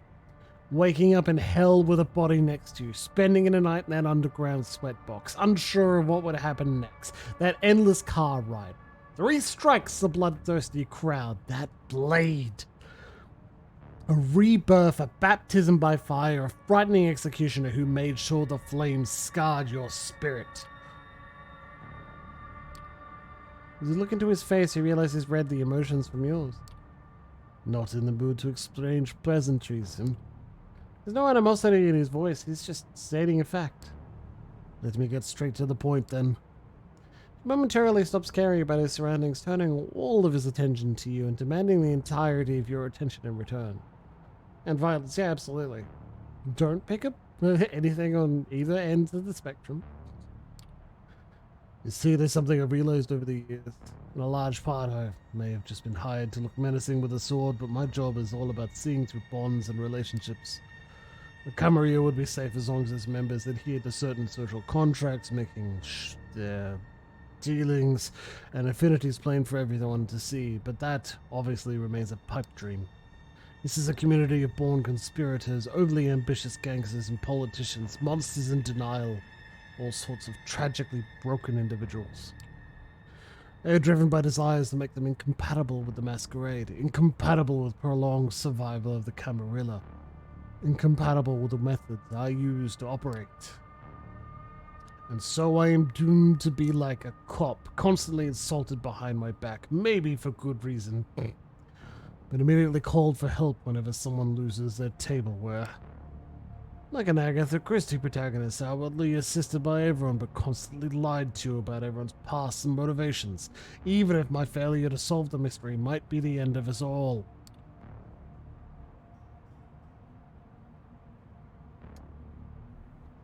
He tries to sound like he's peacefully resigned to his fate, but it's easy to detect a tinge of regret in his voice, a voice belonging to someone who once had bigger ambitions than this. What broke him? So you see, for this detective, the why done it is far more important than the who done it or how done it. When you understand all the players and their mutual obligations, you easily understand every crime. But of course, the kindred know it, so they devise ways to make my job much harder, just like conspiracies between 2 unrelated actors that depend on scratching each other's backs for mutual security. Or they enforce a blood bond to make someone unexpected their thrall, a boss serving their employee, a rebel serving a tyrant, just because one is regularly being forced to drink another's blood.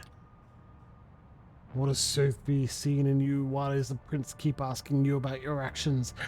How come you're being pushed to build your own coteries so fast? You're surrounded by unclear motivations which you yourself don't understand. That unnerves me. And it should unnerve you as well. It is you who unnerves me. You've made one hell of a first impression. Finally, you manage to raise your voice. Kitty notices the effort and smiles softly. So you haven't gone mute since the last time I saw you. Good. Well, I'm here for a selfish reason. I need to develop a rapport with you to better fulfill my obligations. Last time we met, I couldn't see you as my equal. Now that you've been accepted into the Camarilla, what choice do I have? I'd understand if you don't want to see my face again, but I'm one of the faces of the New York City community, and as long as you're a part of it, it's going to be impossible to avoid me. Especially when I have business with you, and I do. As you might have guessed by now, one of my tasks is uncovering and understanding your bonds. One of them might endanger our community. Well, that's not menacing at all. Who is he talking about? Is this about Kaiser? Kid shakes his head. That leper is bad news if you ask me, but who doesn't trade information with him these days? No, they're not a major player. Produces a file from underneath his coat and passes it to you. This is our troublemaker. You open the file and see some printed photos. You freeze up as you recognize the face and are overwhelmed by a flood of repressed memories.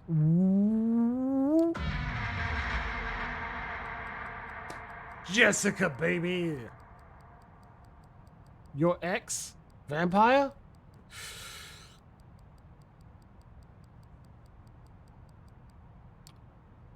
Jessica Lowell. The woman who made the last years of your life heaven and the last few weeks a living hell. Since she took pretty much everyone you knew with her after the split, you thought the transition to this life would be painless. No baggage at all. Have you thought wrong? You look up at Kadir, expecting answers. There were some unfortunate rumors that you committed suicide after a messy breakup. So apparently Ms. Jessica here is desperately mobilizing everyone she knows to look for you.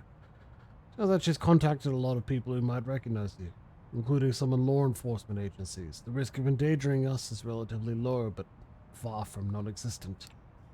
Which means she must be stopped. Must be stopped sounds threatening. You dread thinking what he's planning. I'll arrange for the two of you to meet tomorrow so that you can straighten the situation out and say goodbye to the life you've forsaken. He'll arrange what? Your eyes must look like saucers now. Usually these matters are left to my discretion and I can't think of an easy solution. A lost sheep reappears, takes care of unfinished business, and disappears, never to be seen again. Nobody cares. It's simple, it's clean, no contrived schemes, no unnecessary victims. It gives me an opportunity to learn more about you, as I observe. When neonates interact with kind, they used to hold dear, their true natures are laid bare for everyone to see.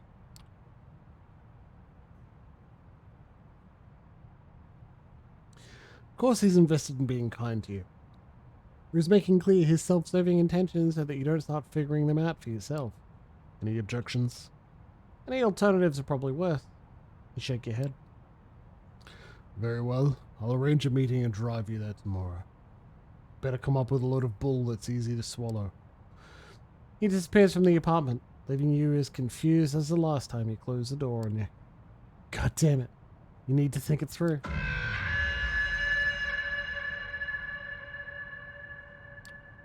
For a long time you just sit in your haven, lost in your thoughts, remembering how you once thought your world had ended with her leaving. Whining, sure, but it seems like it was prescient whining.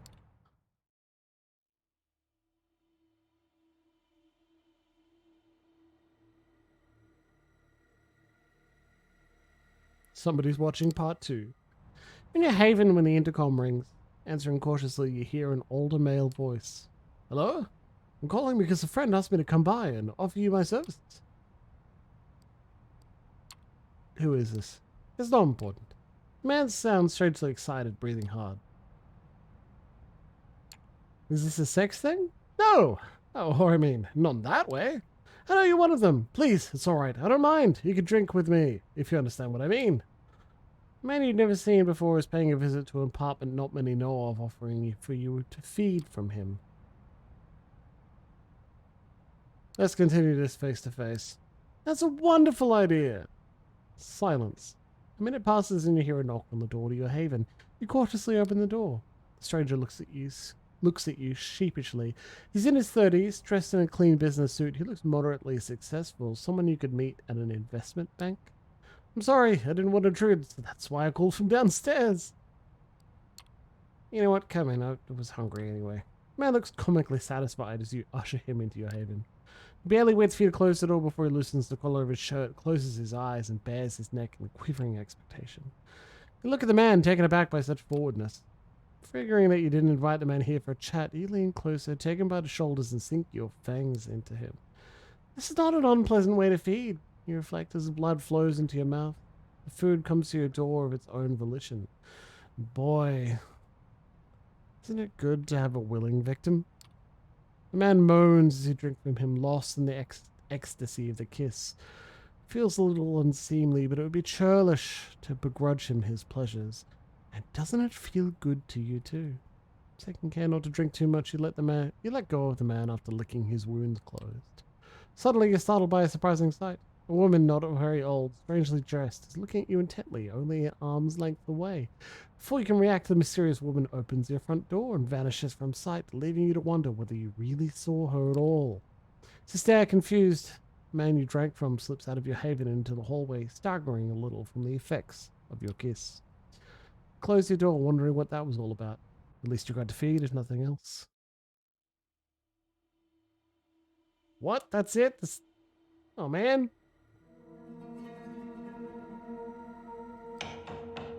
Knock, knock. You'd ask who's there, but you don't know if the sheriff of New York City would play along. When you open the door, you see him toying with the car keys he's holding in his hand. Ready to go, fledgling? I don't feel like it. You give him a nod, nevertheless. Excellent, stay close. He leads you down to the vehicle he's parked nearby. Once again, he takes the wheel, figuratively and literally. Everything inside is just the way you remember it, down to the rearview mirror reflecting the intense glare of your guide. Well, I'm kind of glad he didn't put us in the boot again. However, the trip itself feels noticeably different. Last time Gideon drove you around, he was forcibly dragging you away from your old life. This time he's pulling you back into it. All the things you wanted to say to Jessica keep running through your head. Let me tell you how it's going to go. As I've said, I've arranged a meeting between you and your kin. It's going to take place somewhere you should know very well. I will show you from a safe distance to make sure you adhere to the rules. You should know those very well, but I'll reiterate just so you can't ever say I didn't warn you. Don't do anything that would violate the Masquerade. Don't establish secret routes of contact. I will know.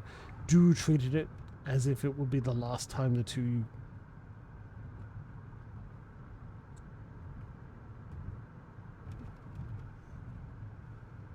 Don't do anything that would violate the Masquerade. Don't establish some secret routes of contact. I will know. Do treat it as the last time you two will meet. Take this chance to wrap everything up. Here's your story. You're fine. Found yourself at a crossroads. Decided to radically change your life and move out of the city. The subway is unbearable. The rent is too high. They've heard it all. You were ready to leave New York for good when you heard those absurd rumors about taking your own life. So you decided to set the record straight. Gives you a knowing look. And close the curtains on your relationship once and for all. On your terms. The car makes a sudden turn. I'll leave the finer details to you. Just be so kind and don't make me regret it. He considers going out of his way for you, but doesn't try to force you into gratitude by stating it plainly. If you know, you know. He'll say if you are worthy of he'll see if you are worthy of his aid. We're here. Take a look around and recognize your destination. He was right. It is a familiar place. It's that club, the one you met your future siren while trying to forget about Jess. This is where they last saw poor Eric. Who knows whatever might have happened to him. One Jessica Lowe's trying to find out. She got a tip from an anonymous source.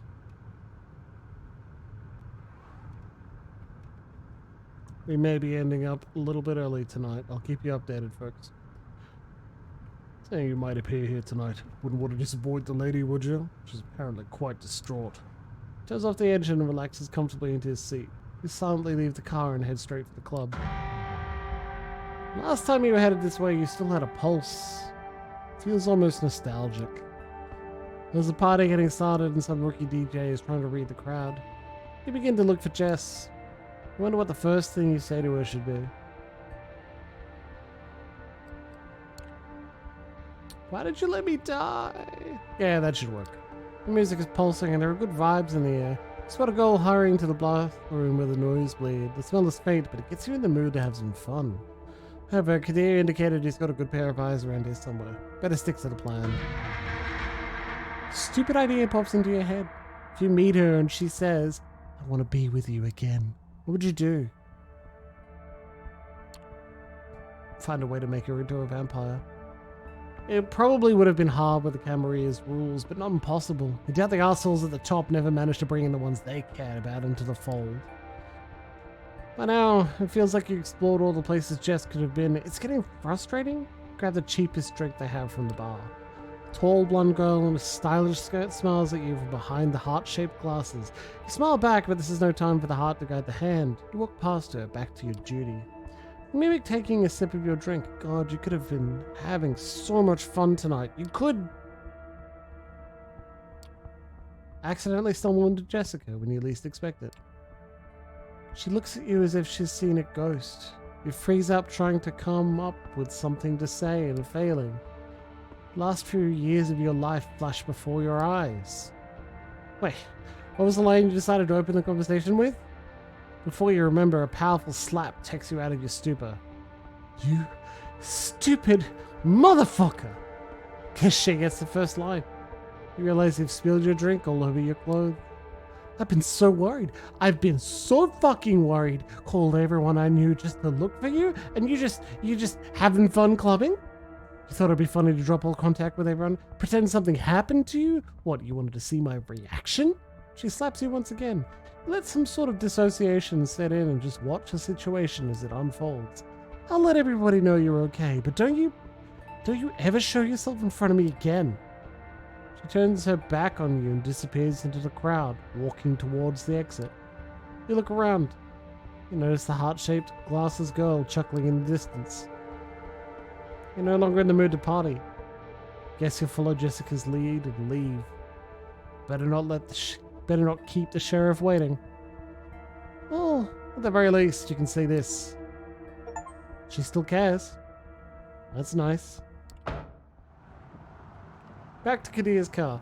To close the door, he instantly puts his foot on the gas pedal.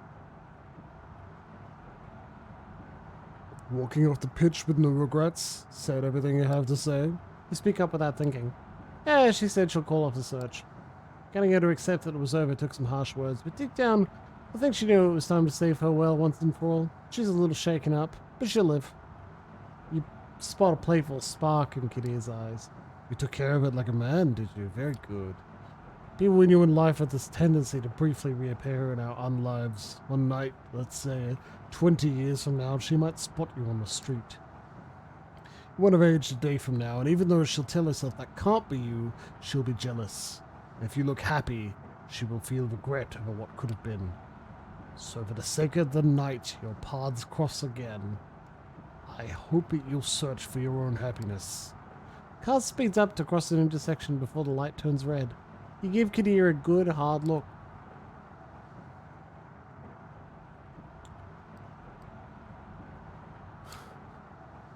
Who are you and what have you done with Kadir al-Asmai? First he seems confused about the question, but after a while he gets it and chuckles softly. Then he takes on a serious, slightly sorrowful expression. Don't suck up to me, kid. Mr. Bad Guy is still here, and without a doubt he will go back to decapitating suckers like you any day, any time now. The car starts slowing down. We're here. Look out the window and see your haven. Take care. I'll see you around. Just pray I don't have to see you too often. Leave the car and start walking to your haven, thinking about Kadir. Can't say you're fond of him, what with the welcome he gave you and all, but after tonight, you can't say you aren't either. Gonna need some more time to understand him, that's for sure. Hey, nice. Let's help out Sophie. A nosy reporter. There's a sleazy reporter from a gossip magazine sniffing around Sophie's haven. She could use her help with the problem. Streetlights filter into an apartment in stark white glow as if someone was shooting a movie outside. The art pieces display a tasteful expense entirely fitting the image you have of Sophie. It feels as if 1,000 sins have been committed on these premises, most of them under her benevolent hospitality. Sophie comes to greet you as you enter the living room, shaking her head. You understand that people judge me based on how you dress, don't you? Sophie looks at your clothes as if resigned to your sartorial limitations. I've tried to dress inconspicuously because of the masquerade. That's very sensible of you. Suppose I should commend you for that. Sophie walks to the window and looks out, the streetlights playing on her features. She reminds you of a queen contemplating the unfortunate limitations of her subjects. You think that, as a vampire, we wouldn't have to worry about the vultures of the press? Unfortunately, when you have power and ability, there are always parasites trying to feed on you. You used to have a journalist friend, and you know what they're like. Sophie steps away from the window and settles down on the sofa, a wine glass with red liquid in it. Blood, treated as to not spoil. Become good at noticing the scent even from a distance. She doesn't offer you any as you cautiously sit down across from her. This awful man has been stalking my apartment with a camera, has gone through my trash, talked to the neighbors. Please be a dear and explain to him that there's nothing for him here. It's about the masquerade? That's a big deal for us, isn't it? Indeed, you're learning. Isn't this dangerous for old kindred? Of course it is, if you don't make it go away. Do you know anything about this reporter? Man, woman, young, old, anything like that? All gossip reporters look the same to me. Time for you to go. I have business to attend to. You leave the apartment as Sophie disappears into another room. You don't have a clear idea of the game she plays with the city's mortal and immortal power structures, but she always seems to be making a move. Outside on the street, there's a slight warm drizzle, the kind that gets under your clothes and makes you want to take a shower when you get back to your own haven. The reporters immediately jump out to you. Start with the basics of investigative work. You ask the proprietor of the bodega around the corner, the homeless man sleeping in the nearby doorway, and the doorman of another building whether they've seen anyone strange. Detective work produces results. You get the description of a man who sounds like a reporter. Older, overweight, pasty, in bad physical condition. Professional camera. Once you know what you're looking for, it's not difficult. Spot a man who matches the description and follow him. You enter an alley, a dark, dingy space between two tall buildings. Once upon a time, a place like this might have worried you, made you think of muggings and violence. Now it's clear that the most dangerous thing here is you. The man you are following seems to realize this too. He holds his camera in front of him like a shield, its heavy objective resting on his paunch. At the start, you recognize him. You remember the face, the shaded sunglasses from a picture next to a byline in some trashy paper you were reading to kill time.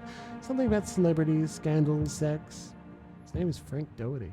You saw him on the street one time with a camera outside a nightclub, probably waiting for someone important to come out so he could take the picture. Hey, don't go scaring people. Don't go scaring people like that. Wow, you're Frank Doherty. I'm a huge fan. Love your work. Thank you. It's nice to have one's work appreciated. What are you reporting on? I'm not sure you can help me.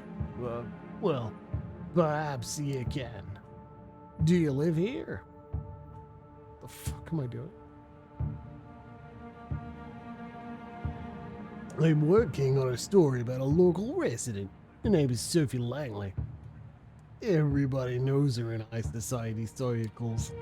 She's a redhead, pretty as a picture, and there are a lot of pictures of her through the years. That's the thing. In fact, look at this. Frank pulls out his phone and starts showing you pictures. Some have been downloaded from the news sites, while others are more photos from the society pages of newspapers from past decades. All show Sophie. She has different clothes, hairstyles, makeup, names, but the face remains the same. They're all hot. Other than that, I'm not sure. Come on, look at the face. It's always the same. You must have a theory about what's happening? I have a theory or two, but before I print my theory, I need facts to back it up. 3 words. Extreme plastic surgery. All the celebrities do it. Only her doctor is better than the rest. You look critically at the photos on Frank's phone. You're thinking the world's best plastic surgeon is working out of this alley? Okay, fine. I don't know what this is about. So how would you explain it? Have you considered that those pictures are a hoax? Sure, yeah. Anything could be a hoax. But I dug up those old papers from the archives himself. I've got to have something usable. Frank, I'm trying to help you. I'm trying to give you something you can work with. Take it. Frank is clearly taken aback by the change in your tone, but he's a gossip reporter. He's used to people trying to push him. Look, I'm a reporter. You can bluster, but you can't hide the truth. I'll tell you one more thing about Sophie. She's good at suing people. Do you think you can afford a lawsuit? This job is alls as I have's. Don't do this to me. It's your choice, not your enemy. Persist and there won't be any trouble. Frank is taken aback by the brutality of your tone. He has been intimidated many times before. But he also knows that sometimes threats are real. This time he senses you're not kidding. It's just an aging man trying to salvage a career. You win. I hope you and Sophie have a happy life. Oh, God, I'm being tossed around. Deflated and hunched over, Frank drudges away from the alley. He stared at his receding figure. Hard not to feel sorry for him. In Sophie Langley, he took on something way too powerful for a small fish like himself. There. Now I know it's early, but I will actually be finishing up here. Yes! 35 minutes early. I know, it's terrible. But I got a message from a Mr. Jizz. It's like, hey, baby K needs a little assistance. And as we've said previously, I gotta be a father first. So I'm gonna off to go do that. I'll save and finish, and I'll catch you again on Wednesday night, okay? On Wednesday night, we'll be continuing with Final Fantasy X, and I'm very excited to do that. It'll be an excellent time, and I sincerely hope that I will see you then. Now, before I let you go, I just have one important thing to tell you. Remember to tell the people you love that you love them very much. Good night, everyone.